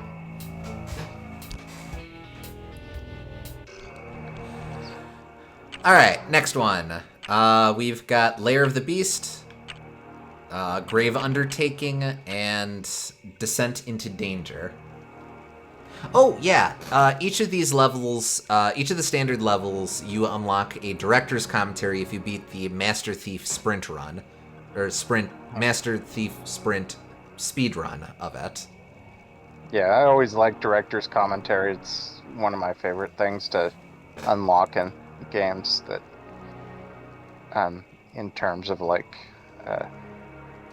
bonus content for after you've already beaten it, because it gives you a nice insight into what the developers were thinking when they made stuff. Definitely agreed.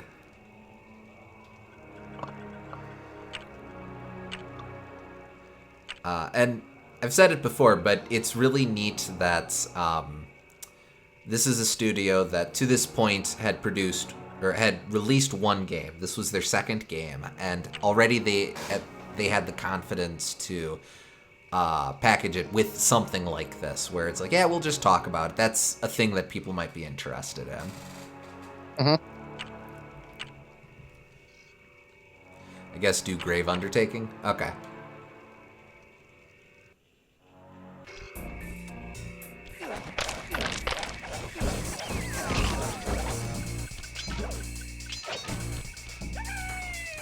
This one will probably be pretty tricky. Yeah, probably.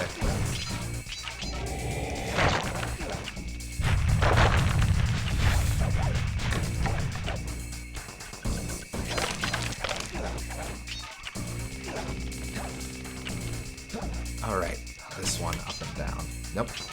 Whatever.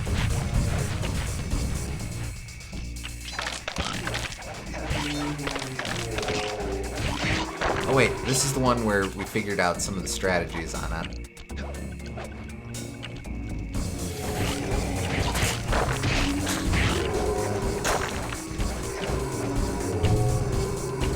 Well, this is my life now. Ah, man. Damn it. Stop that.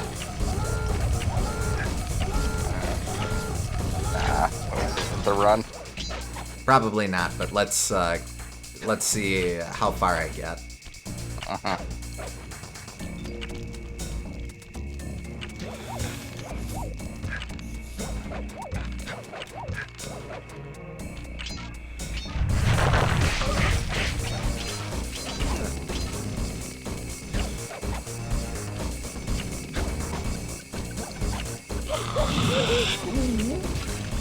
Come on. Okay, what are you... Okay. No. Dumb.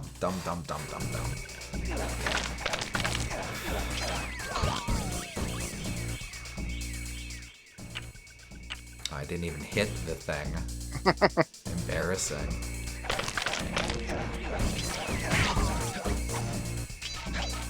Oh, lucky horseshoe did not come in handy.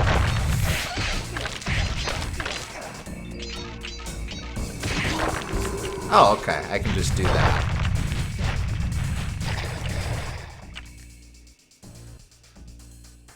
Quicker to run through the plant monster. That horse show was just taunting you at the end there. And also the horseshoe.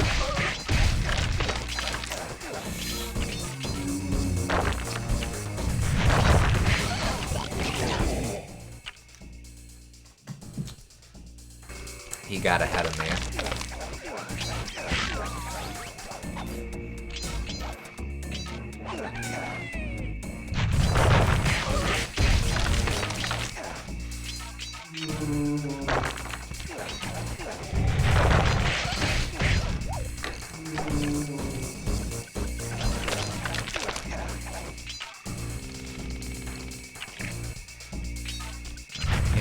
Dodge.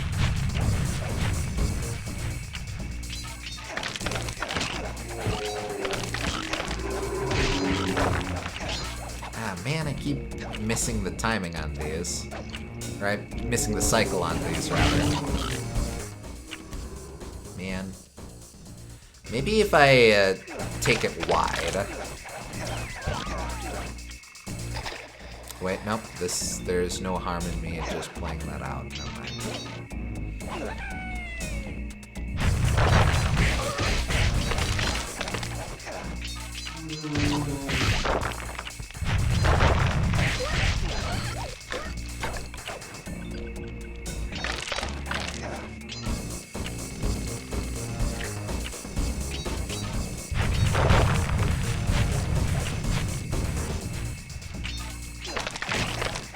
I like the way that it lines those up so that you're slashing the ghosts as you're approaching. Uh-huh.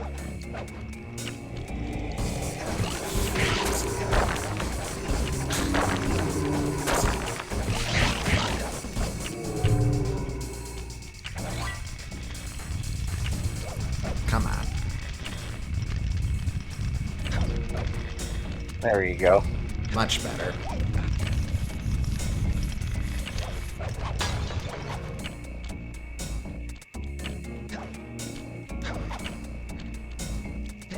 Honestly, I didn't lose a heck of a lot of time, though, last time. Ah, well.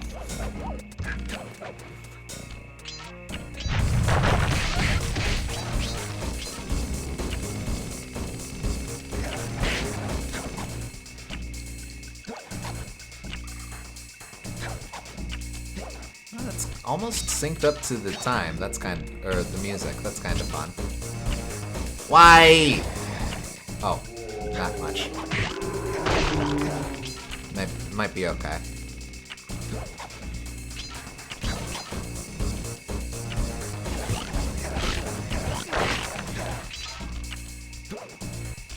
No, I don't feel like it.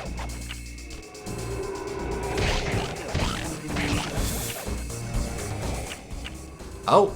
Okay. Quite generous. Okay. Yeah, that's a very forgiving timer.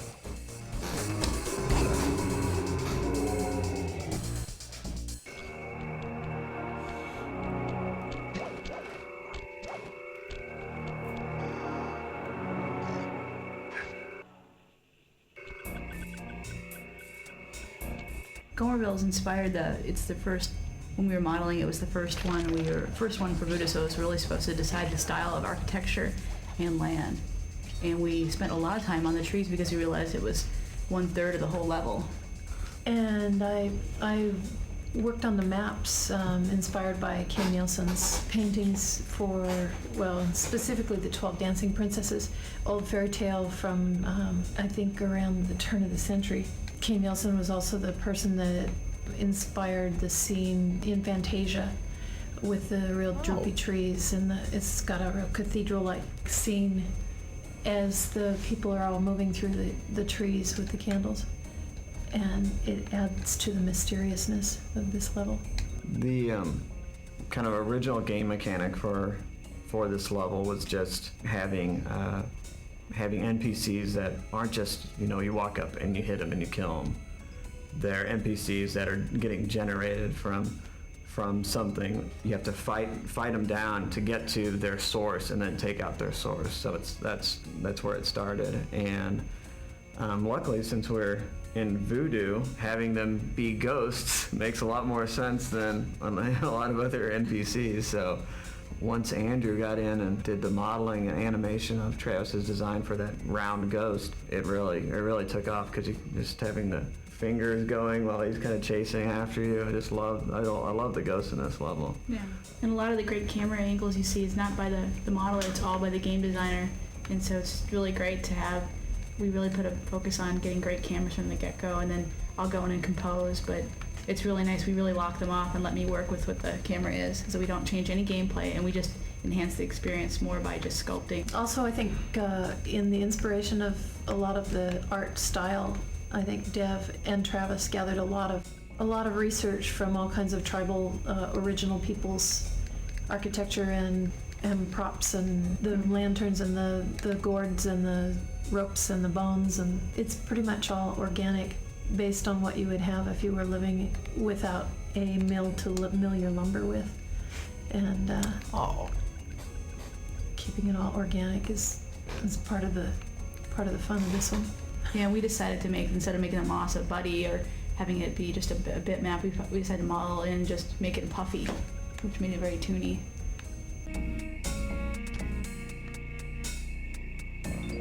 Nice. All right. Where next? We have Descent into Danger and Lair of the Beast. Heading out? All right, thanks for hanging out, Liam. See ya. Let's do Lair of the Beast last. Oh, okay. Oh, we've got a rivalry. Dun, dun, dun, dun. We could do Lair of the Beast first, I don't care. Okay.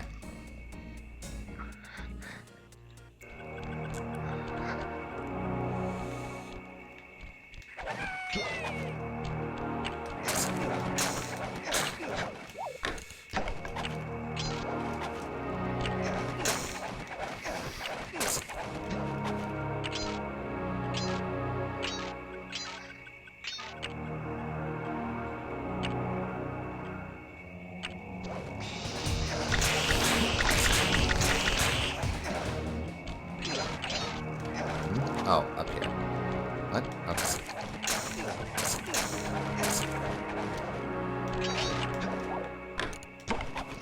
Really like the use of dynamic instruments in this level when the enemies show up.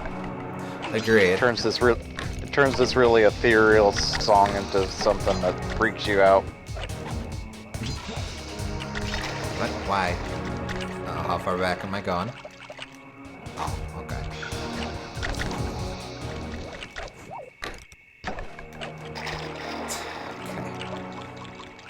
I don't think this is the run, but we'll keep trying. Or we'll see how far we get.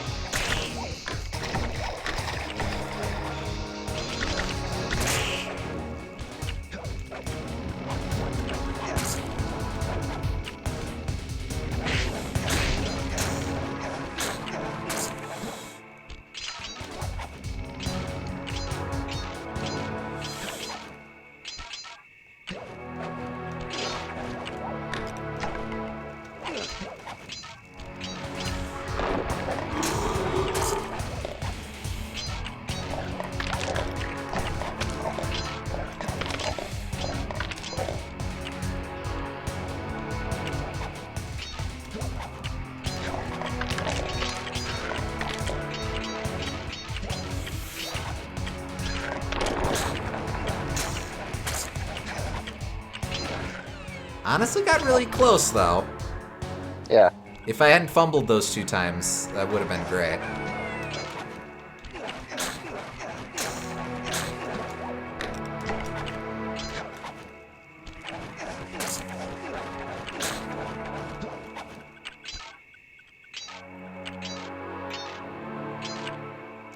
I really like as well how very meticulous they are about making sure to carefully pace out where the player is going at what time. Like there's a great sense of verticality in this level, and for this exact part of it, you know it must have been a lot of work for them to really get the right timing of it, such that the player wasn't constantly bopping up and down where they shouldn't be. It is really impressive how well they utilize a very small space, because these levels aren't very large if you just look at them in terms of amount that's modeled, but they're so dense and you go up and down and around in so many different ways that it's not only do you get all of these different camera angles to change up what you're doing, but they're able to have most levels where they tease you with the exit before it even shows up and stuff like that. Yeah.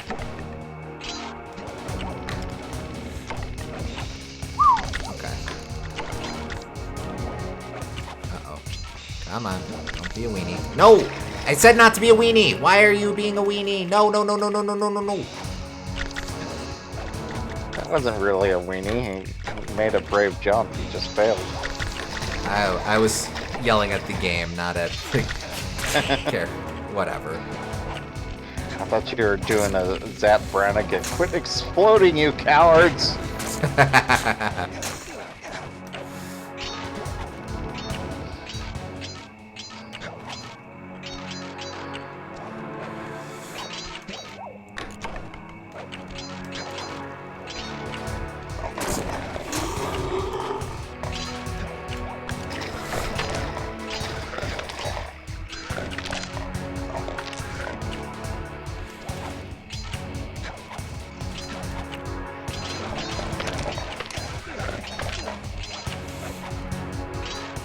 Come on.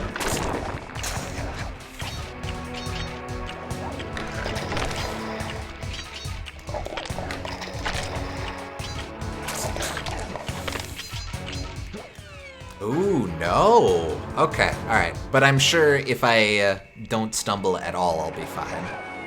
Yeah, this one has a very strict timer.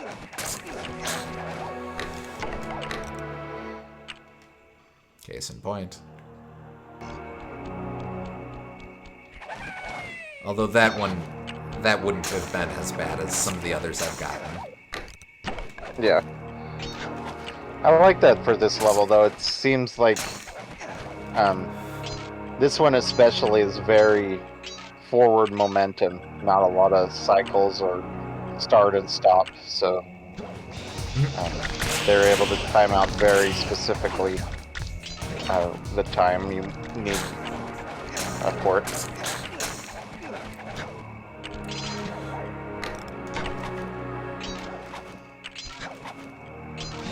I think this might be one of my favorite speedrun levels so far.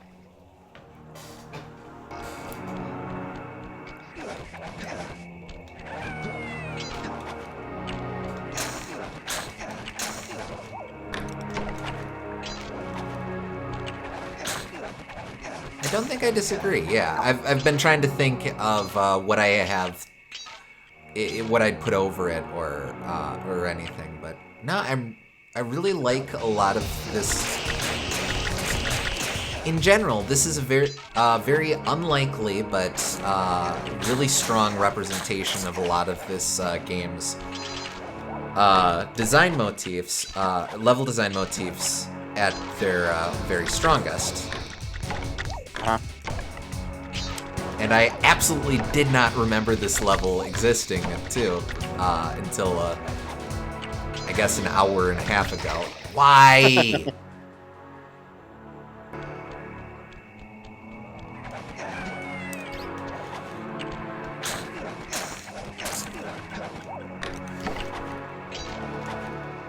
Sometimes levels are really good in the moment, and there's maybe not as much to talk about or remember in retrospect, but I still think that being that good in the moment counts for a lot.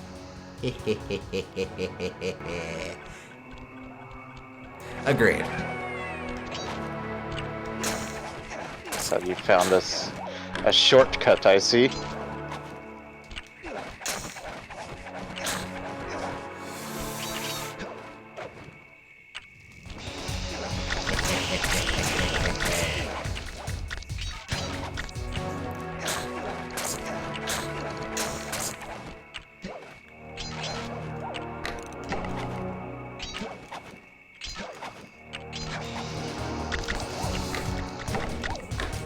Saves quite a bit of time.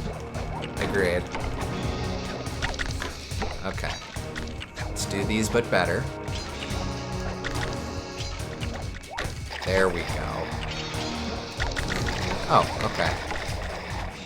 I can just no-sell spiders if I want.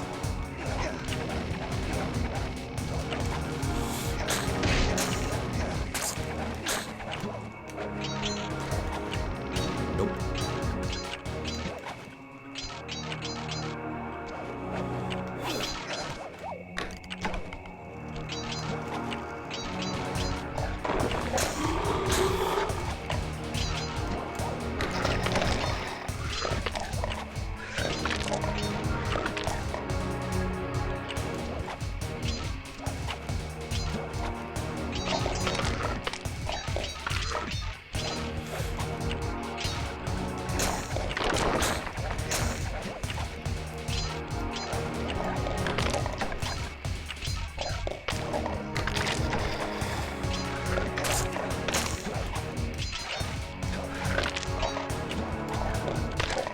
There we go. Oh, wait, hold on. Not yet. Forget to end the level. Okay. There we go. Probably could have made that without the skip, but... You know, there's someone out there who forgot to go to the actual exit after being chased by that snake and lost because of it. Oh, I'm sure. Oh, it took too long to accept the commentary in my life. Alright, hold on. Let me walk back in shame.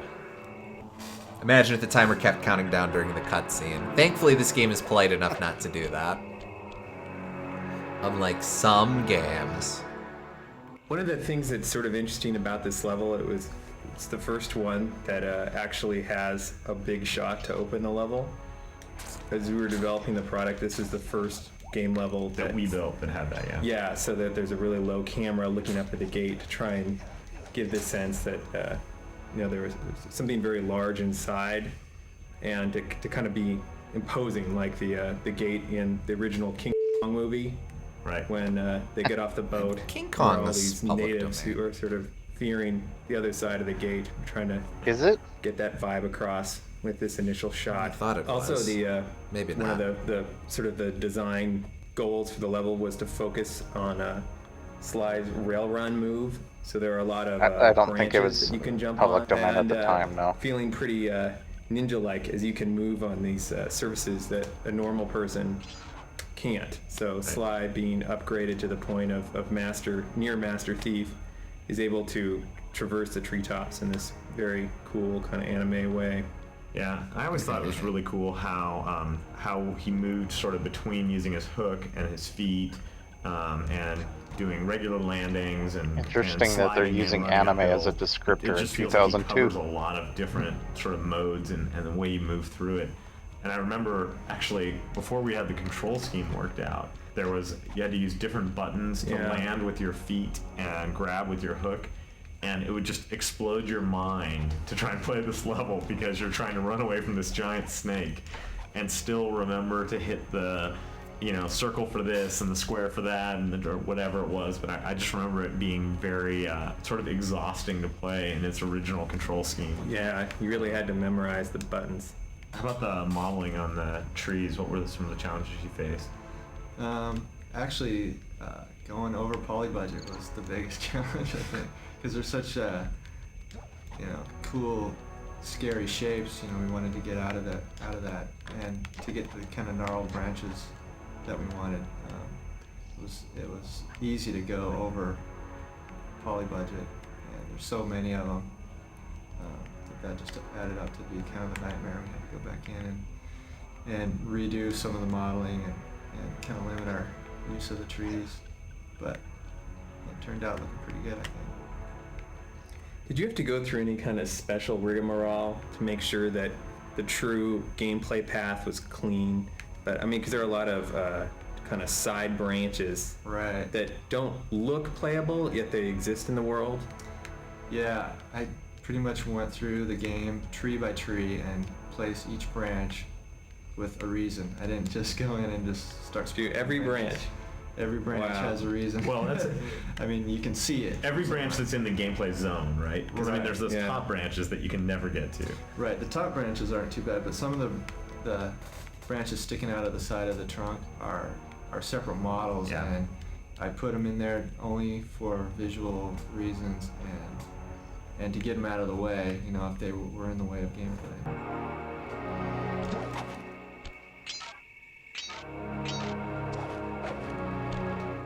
Just wanted to go there. Okay.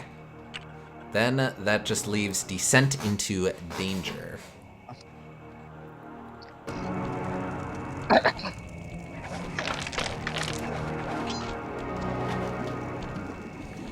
All right, this one.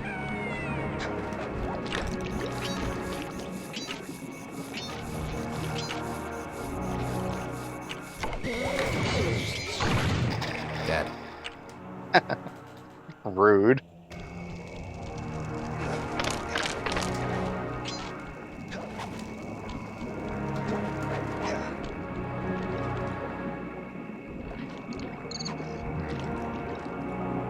Okay.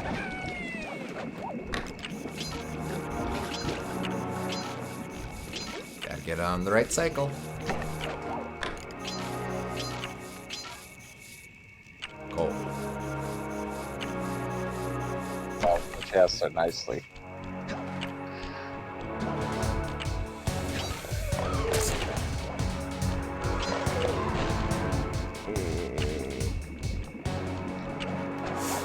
Oh wait, he just gives up if you approach him. Okay.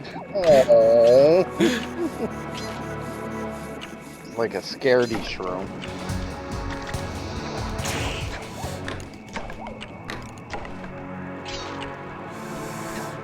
Nope, that was a bad life choice. Well, actually, no, that wasn't too bad of a life choice. Oh, no, I do want to go up. Damn It it. was a mediocre life choice. Later, Gators. No, why? The sound effect of your hook grabbing onto the branches is very satisfying, yes. There's a lot of good Foley work in this game.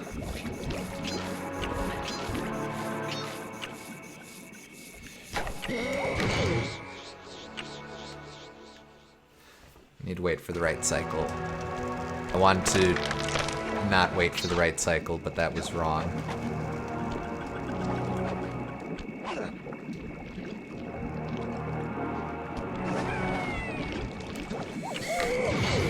That was very wrong. Golly.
Just depressingly ragdolled down to the ground while your no sound effect plays.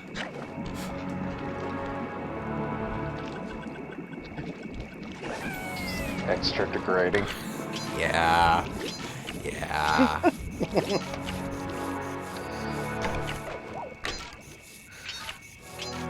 Good cycle.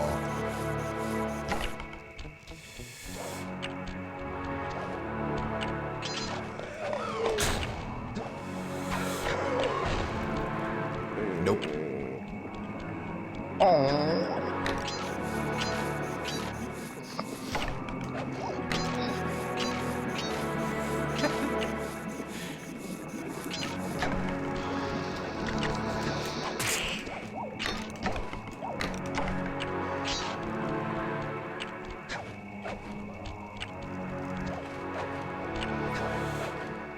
Yay!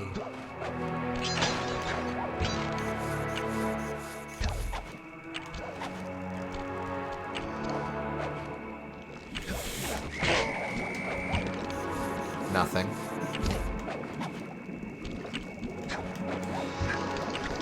Nothing to see here.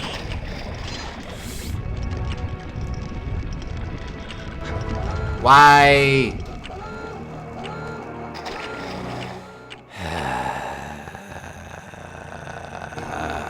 Well.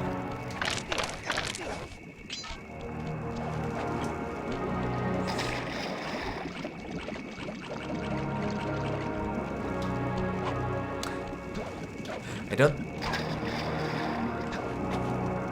There we go. No, hey, wait! Ow. Hey. No, I'm not gonna die. I don't want to lose my life. Is a single up really worth that? Gooms, all ups matter. Oh, I didn't grab the I didn't grab the clock quickly enough. I see what you did there.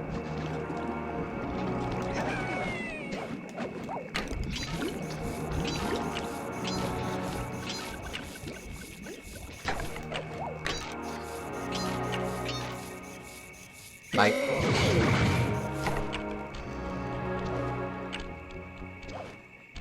It's fine.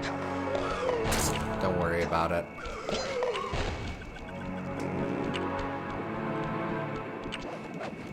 It's so shy when you get near him.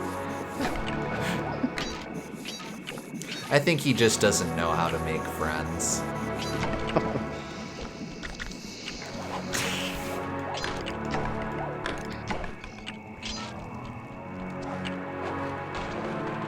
Oh, wait. Well, then why am I wasting my time? Oh, whatever. Because you can only step on them, you can't walk on them.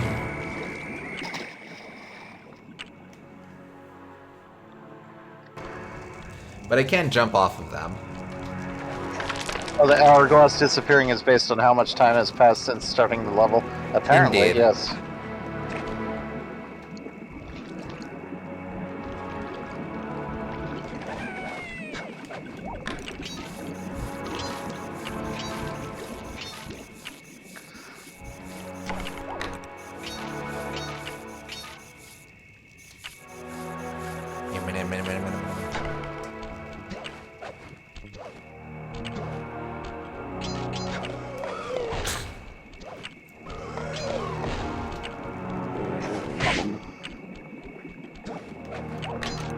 That was rude. Yeah, I don't know why I lashed out at him like that. That was uncalled for. He's trying his best, okay? I'm sorry, Pierre.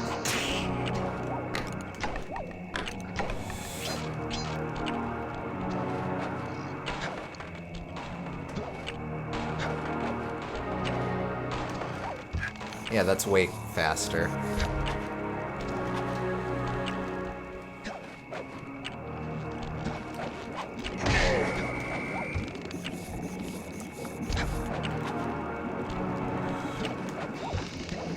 Okay.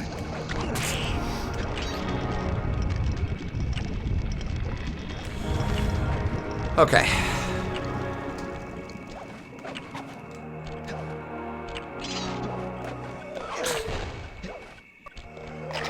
No. Why? Why?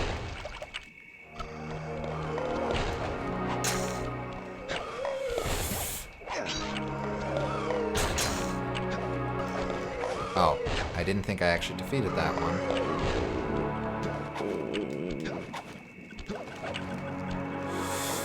Damn it. Hey, aw. I think I wasted too much time incidentally. I do need to defeat that Pierre. Nope. Bad I cycle. wonder if Pierre is related to Bentley at all. Why Bentley and not Sly, considering his ancestors Cooper? Look, just because he had a French ancestor doesn't mean that he's related to all Frenchmen. I didn't say that, but I'm saying it's more likely than Bentley.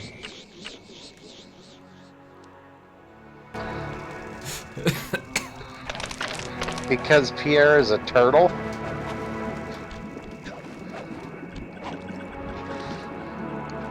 Yeah, Bentley is a turtle. He was addressed as Bentley the Turtle in the opening credits. Well, Oh, Bentley Pierre is a is turtle. Pierre is a turtle. I believe he's a snapping turtle. Yeah.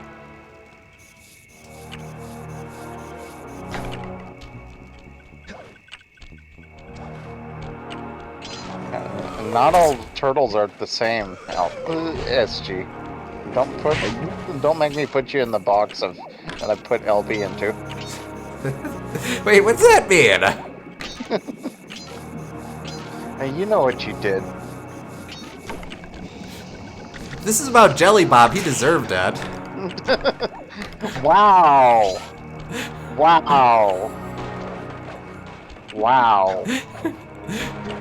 He knows what he did.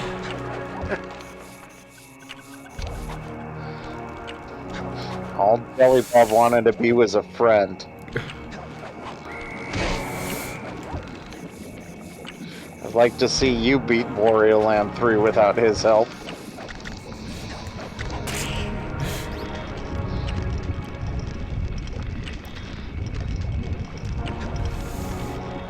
Okay.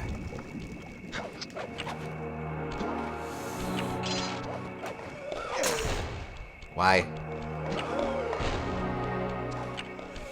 Oh wait, I'm dumb. If I defeat that, then I don't have to be cool. Don't worry, you weren't being very cool anyway. Oh well, gee, thanks for the vote of confidence. Anytime, buddy. Okay. You're playing good, buddy. Oh, this one. Hurry, hurry! Gun it! Ah!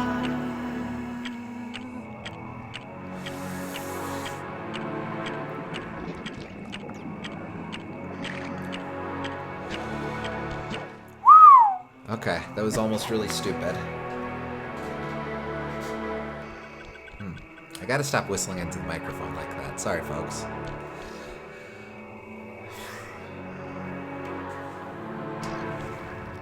The whole waterfalls of soup, with the hands and the bones in it, are very much inspired by Conan.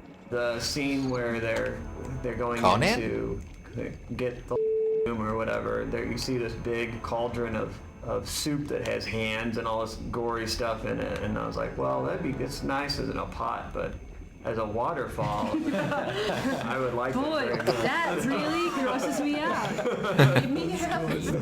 Yeah, actually, yeah, we all like. I just thought that was your thing. I didn't realize The there was an grosser it is, the inspiration. happier Yes. Karen you are, the grosser it is. Yes. The more chunks and bits and nibbins, The more- ribbons and gristle, The juicier it is. the better.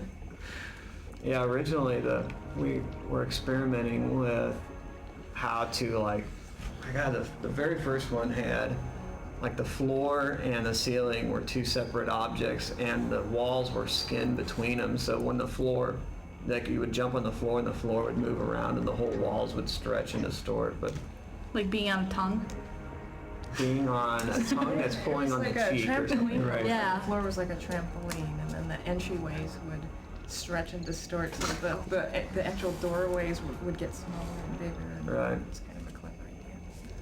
Getting fitting the number of smart guards in this level that we wanted was pretty difficult because these were probably the most ambitious smart guards in terms of just the number of animated pieces they had was, I think, more than we tried to put in one before, and so we ended up having to do all this clever stuff to get them all in there and get them animating like we wanted. Really, there's the difference between the initial texture pass in a level and when Karen has time to go in and put all these light cobwebs and all this really nice atmospheric sort of stuff. Atmospheric, like texture buddies and just texture, like, you know, kind of accessories in the world. It really makes a ton of difference. And this world really feels like it got a decent pass at that. Yeah. I think we really wanted this level, even the NPCs. You know, we wanted to kind of make it a little bit more scary, and push that angle a little bit more. You know, it's still stylized and has this animated feel, but we wanted it to be, you know, the glowing eyes. I think Hoku did a great job of kind of integrating all the NPCs by giving them all the same sort of glowing eyes. Yeah. Real consistency. Exactly. All right, and that's this world. A bit breezier than the last two, honestly.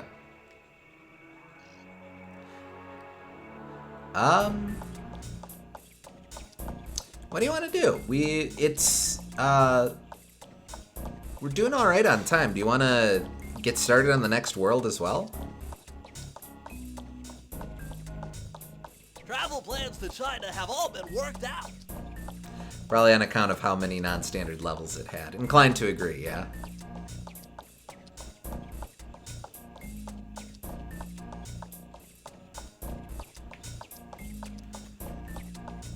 Let's see. Just out of curiosity. Good. SG's good to keep going. Gooms, where are you at?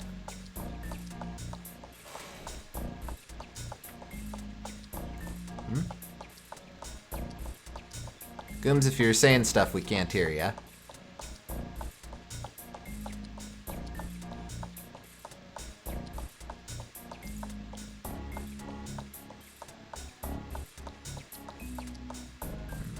Wonder if we lost him at some point.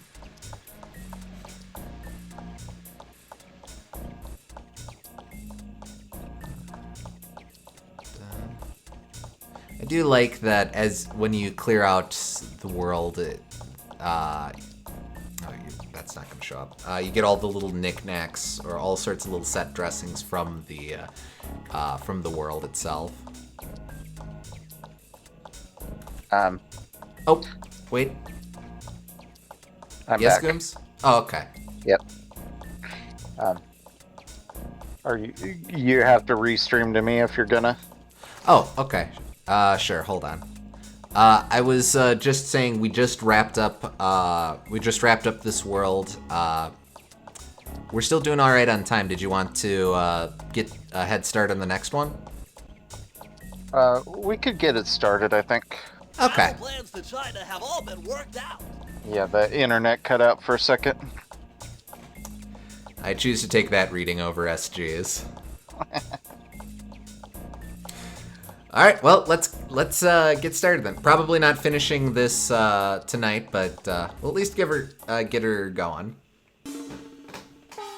Are you streaming to me? The road trip gave me the time I needed to study up on the Panda King. Are you not seeing it? Born penniless, he was fascinated by the fireworks rich noblemen set off every New Year's. He spent a decade learning the art. But when he tried to offer his fireworks to the noblemen, they couldn't see past his shabby clothes and chased him away. Humiliated, the Panda King took revenge on those who shunned him by using the very tools of his art for crime. The Fiendish Five recruited him as their demolitions expert, and from then on, his explosive touch became feared worldwide. He's rumored to be perfecting some new firework technique high in the unstable Kunlun Mountains of western China. Sly Cooper in.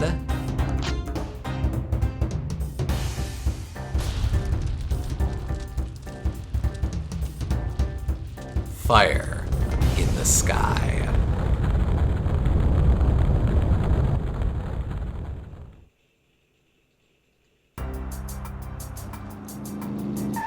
Guess we'll finally get to see why this guy was in Mercs after all.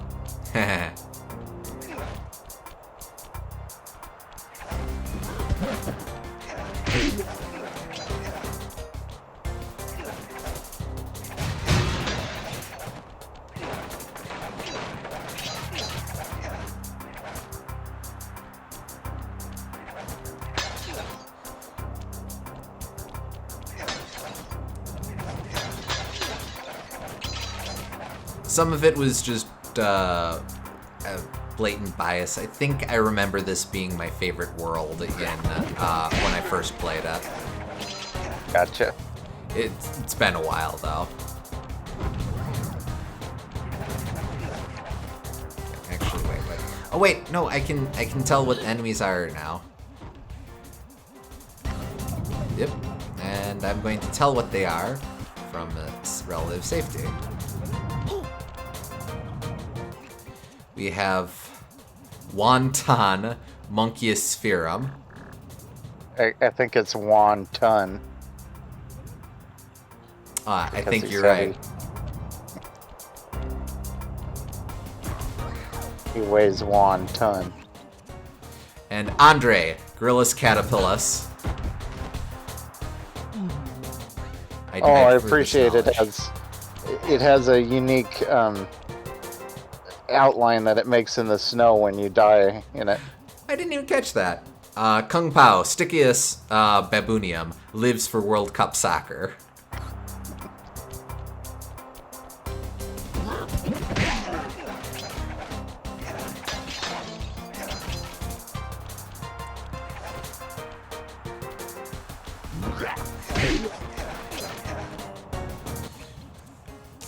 Andre Gorillus Catapultus fears thieving raccoons. If you die on that snow, you can see it if you want to. I'm sure I will die on snow again.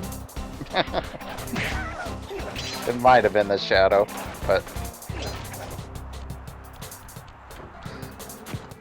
Would you look at that? A fireworks show! Oh my gosh, that's awful! That poor village just got buried in freezing snow! The rocket came from that giant statue. And you can bet the Panda King lit the fuse. I've got to find my way up there and fast before that lunatic squashes another town.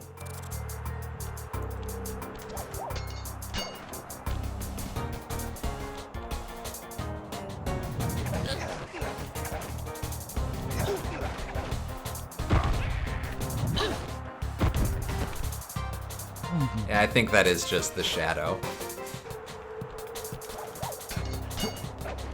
That wasn't snow. That's just ice, I think. This is snow. It looks more compacted. You didn't sink into the snow.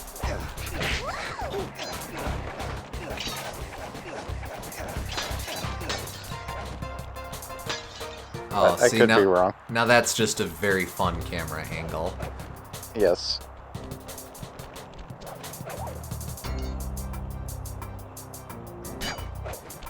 No need to do anything like that, just doing it for the love of the game. You want to go this way first? I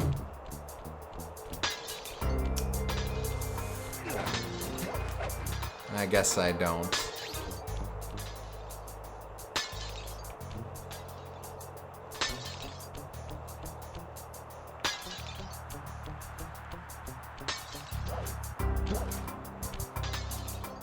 Oh.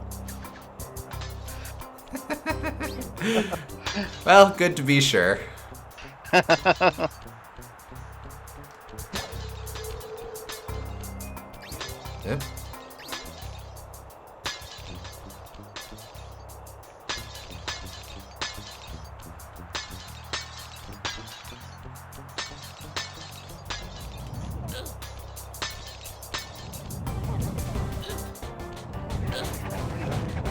Back and forth and back and forth and back and forth and... Alright, did I miss anything over here?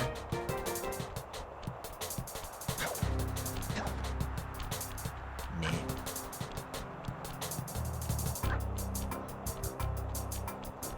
Is that something? Nah, that's set dressing.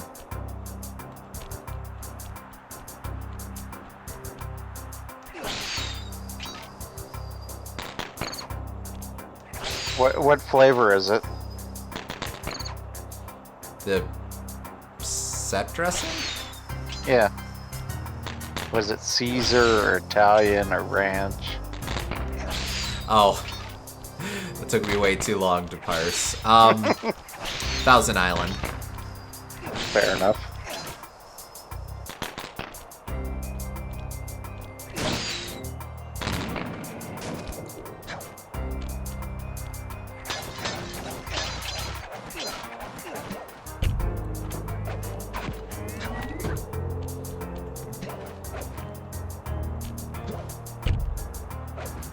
Nope, no dastardly secrets hidden there. Oh wait, that's a new guy. General Sao, Apius Sordium, has hairy palms. Yo. Right.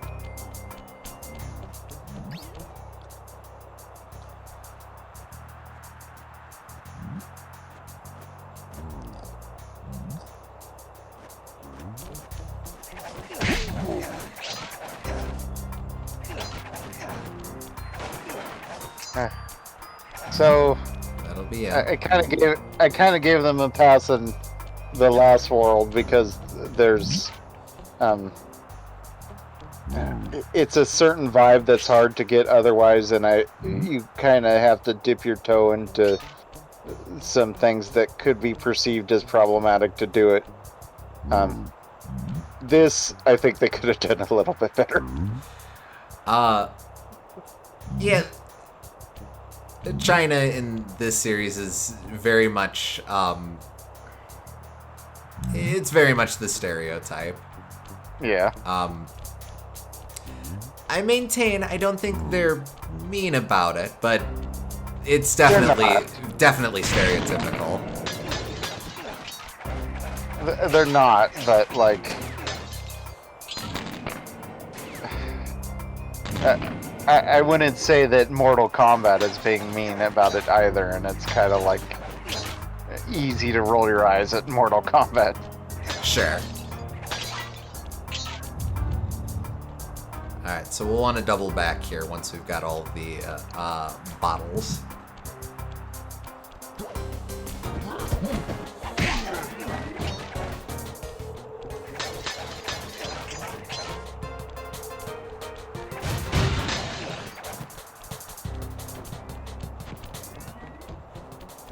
I do like General Tso's chicken though, as nebulous of a Chinese dish as it is.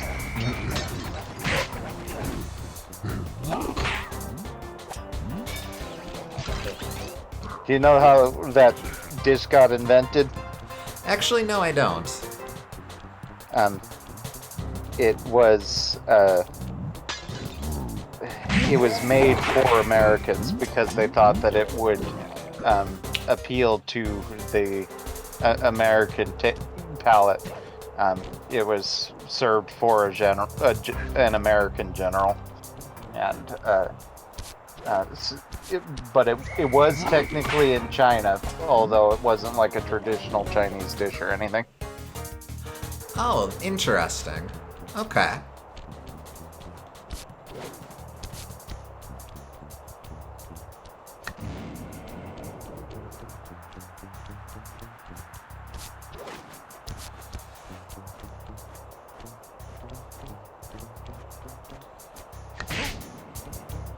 Got one.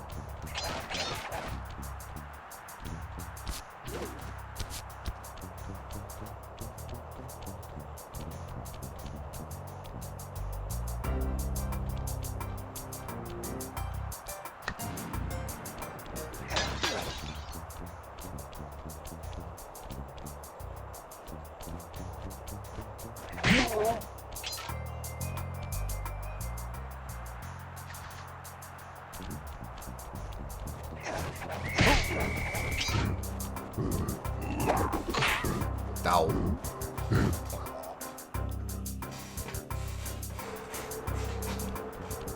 Uh-oh. Gotta be careful.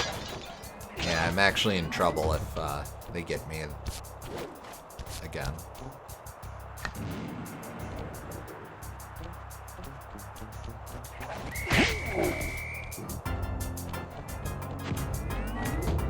Nope, I'm out of their home.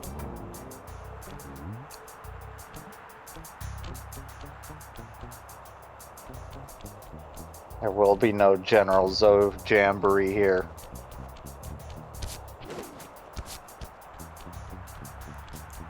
I guess I will take my time and blow them up with mines. Oh, decoys, right, I keep forgetting I can do that.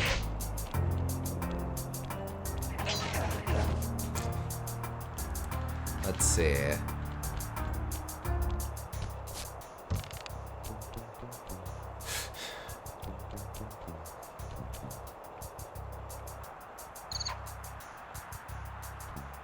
Hi, I'm Sly. Hi, I'm Sly. Hi, I'm Sly. I just threw it out of range.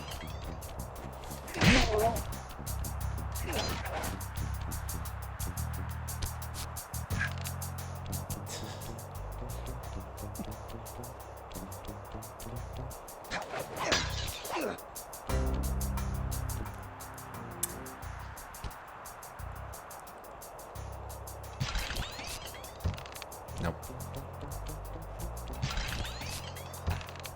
Okay, that one should catch someone's attention.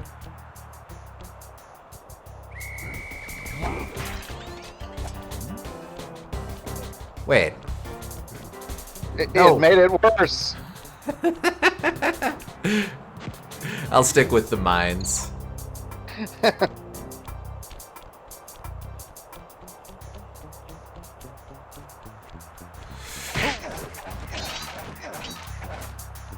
And playing opportunist. Crap, crap, crap, crap, crap. Retract my suggestion. Ah, no. Why didn't you keep running? He slows when he throws. He stops when he throws his hat. But I know. yeah, Why'd you throw your hat?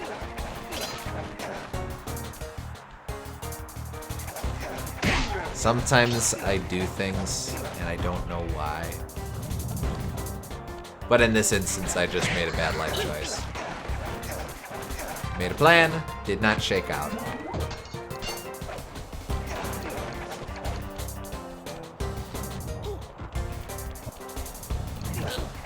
The mines are only useful if you're able to predict them in advance, I feel.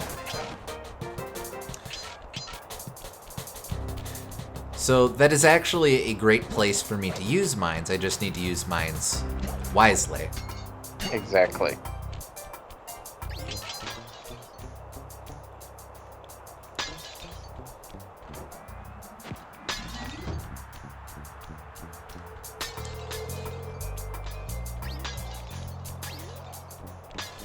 There's also an invisibility power that the game has given me that it hasn't even described yet, but... Or, yeah.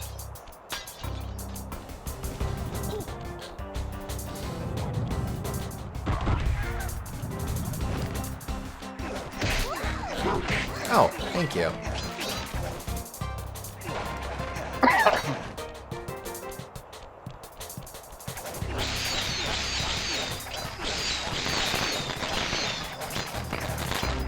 Look at how much they're showing off with those particle effects.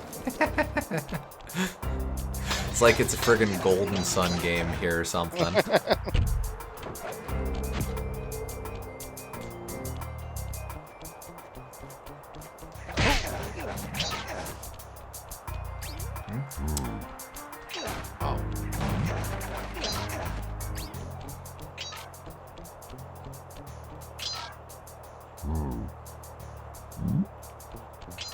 Oh. Ooh. I didn't know this guy was voiced by Tim Allen. See, I just hear Gorons with these guys. Oh.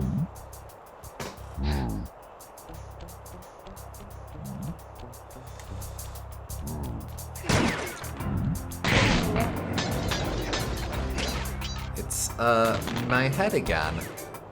No, wait, okay. Nice, cool, thank you. No, don't despawn! I'm not sure what's creepier, the fact that you're finding all of these heads of your these decapitated heads lying around, or the fact that you have so many forgotten identical twins that they had this source of which to get the heads from. Oh, you think these are being harvested? Yes. Well, you did wonder what happened to the rest of the Cooper family. Oh, okay.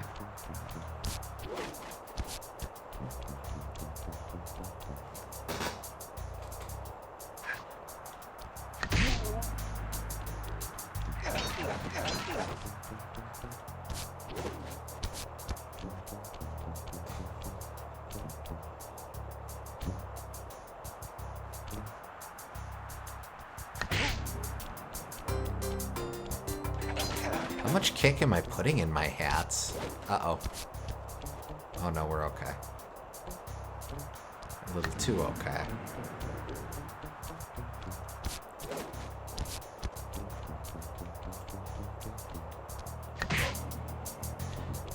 Let the record show I cannot collect bottles by blowing people up. I did blow 2 people up, so that's worth something. You're gonna have to find a much faster way to do that in the speedrun, though. I suspect I won't have to do any of this during the speedrun. Why is that? Because this is all to get a key. Yeah. Right. Explosions hurt. Ladies and gentlemen, I just want to be the first to remind you that explosions hurt. This is all to get a key, of course, but you're going to be replaying this level. Yes, but I won't have to collect the key. Oh, this whole side path is just for that? Pretty sure, yeah. Gotcha.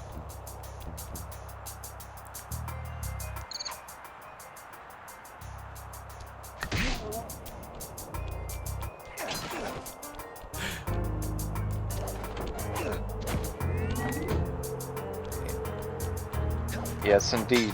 Okay, fair enough. Okay. But I also need 2 more messages in bottles. They might have been in between the trees somewhere. What secrets do you hold? Oh.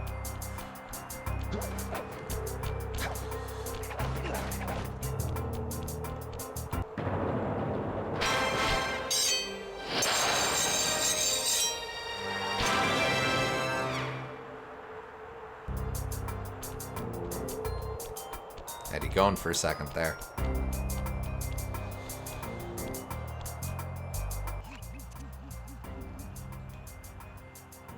Nope, that's okay.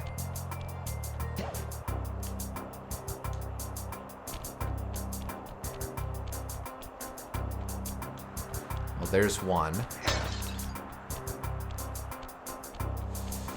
So there's just going to be some other bottle hidden somewhere.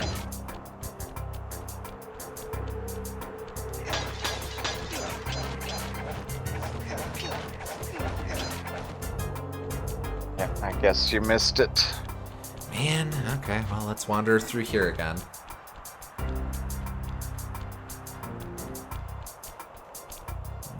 Oh.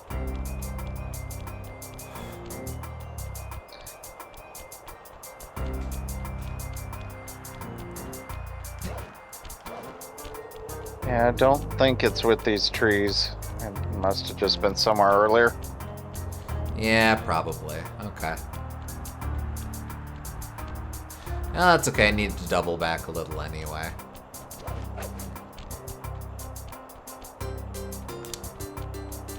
Okay. Well, you doubled back a little bit. Pardon me. Excuse me.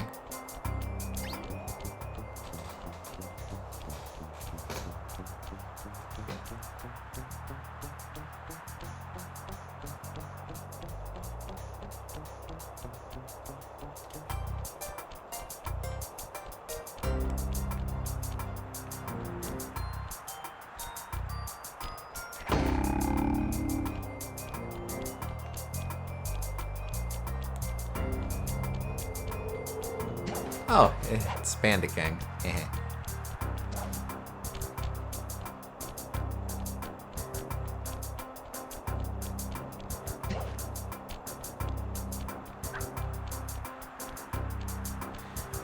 And unfortunately, it'll be a little bit before I unlock the blueprints thingy that lets me just see stuff ahead of time.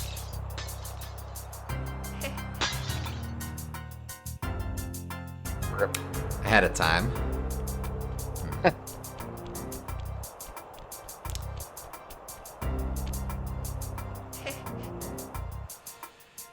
Okay, but seriously, folks, let's not lose all of our severed heads. Rip and double rip.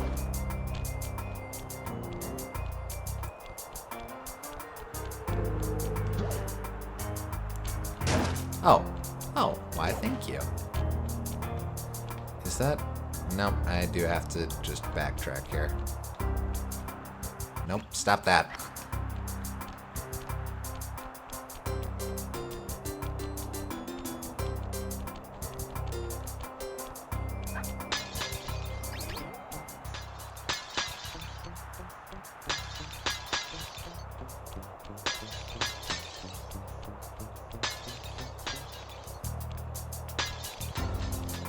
Open, please. Yeah, imagine if you lost all your life stumbling into pits while locking for the missing bottle. That would be awkward.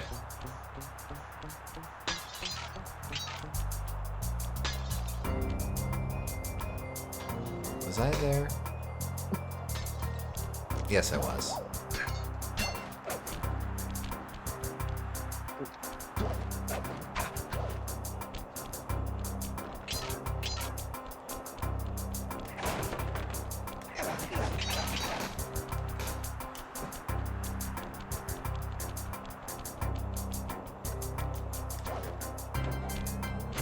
Dastardly. You had to look backwards.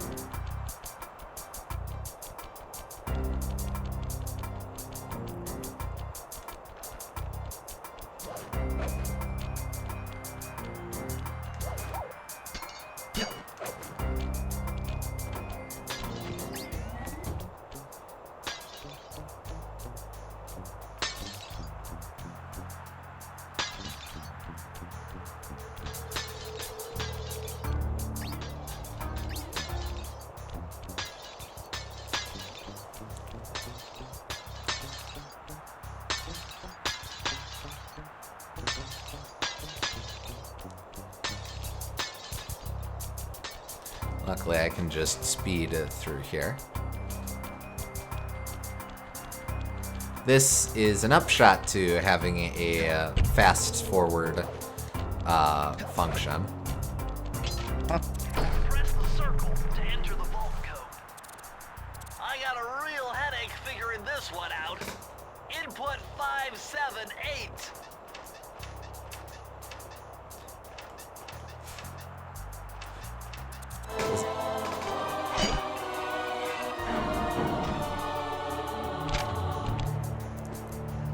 This just gets better and better. I'd always heard that one of your southern ancestors, Huckleberry Cooper, developed a technique to move while staying invisible. Hold down the circle button to turn invisible, then move around with the left analog stick.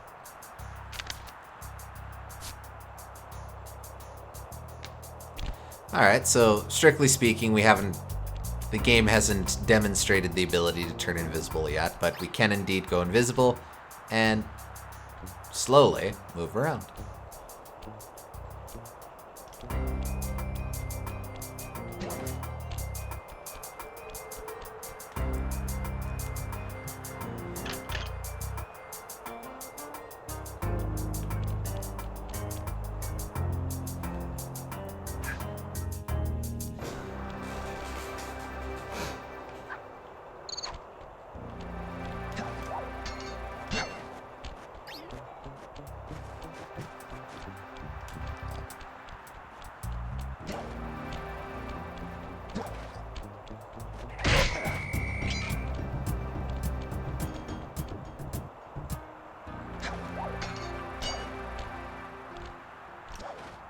The environments are really cool in this world, I have to say.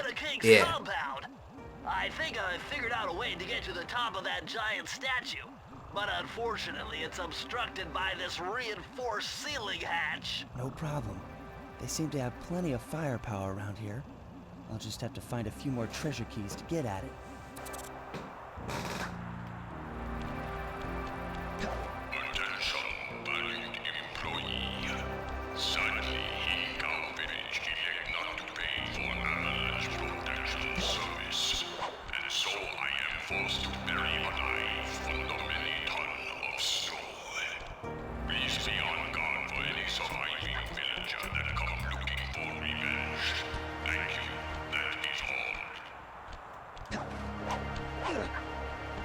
Alright, well, let's see what we're working with. Let's see, over here we have the King of the Hill.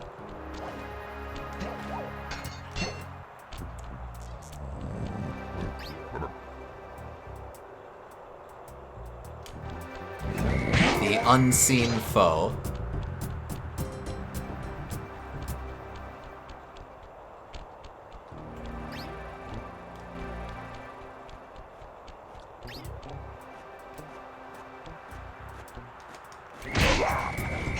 And Flaming Temple of Flame.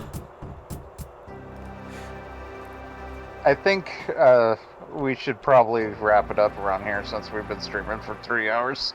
Okay, that's fair. And I think I want to have enough for the last stream because we're almost, yeah, we're right at 3/4. So. All right, I think this. If I remember correctly, the last world moves by pretty quickly. So that's not. There are 5 worlds in this game. The 5th world moves by pretty quickly. I don't think there are a whole lot of Master Thief sprints even in it. So we could probably get through the rest of it next time. Play it by ear might take a little longer, but we can figure that out. Now, we will be out for this next week. I've got I'm heading out of town for a couple days. We'll still be on for our Tuesday stream. We'll just be out for Sly Cooper on Friday, but then the week after that we'll be back to wrap it up. So, then that being the case, I believe that'll do it for us for tonight. Thank you for tuning in, folks. We hope y'all had fun, and we'll catch you in the next stream. Catch you next time.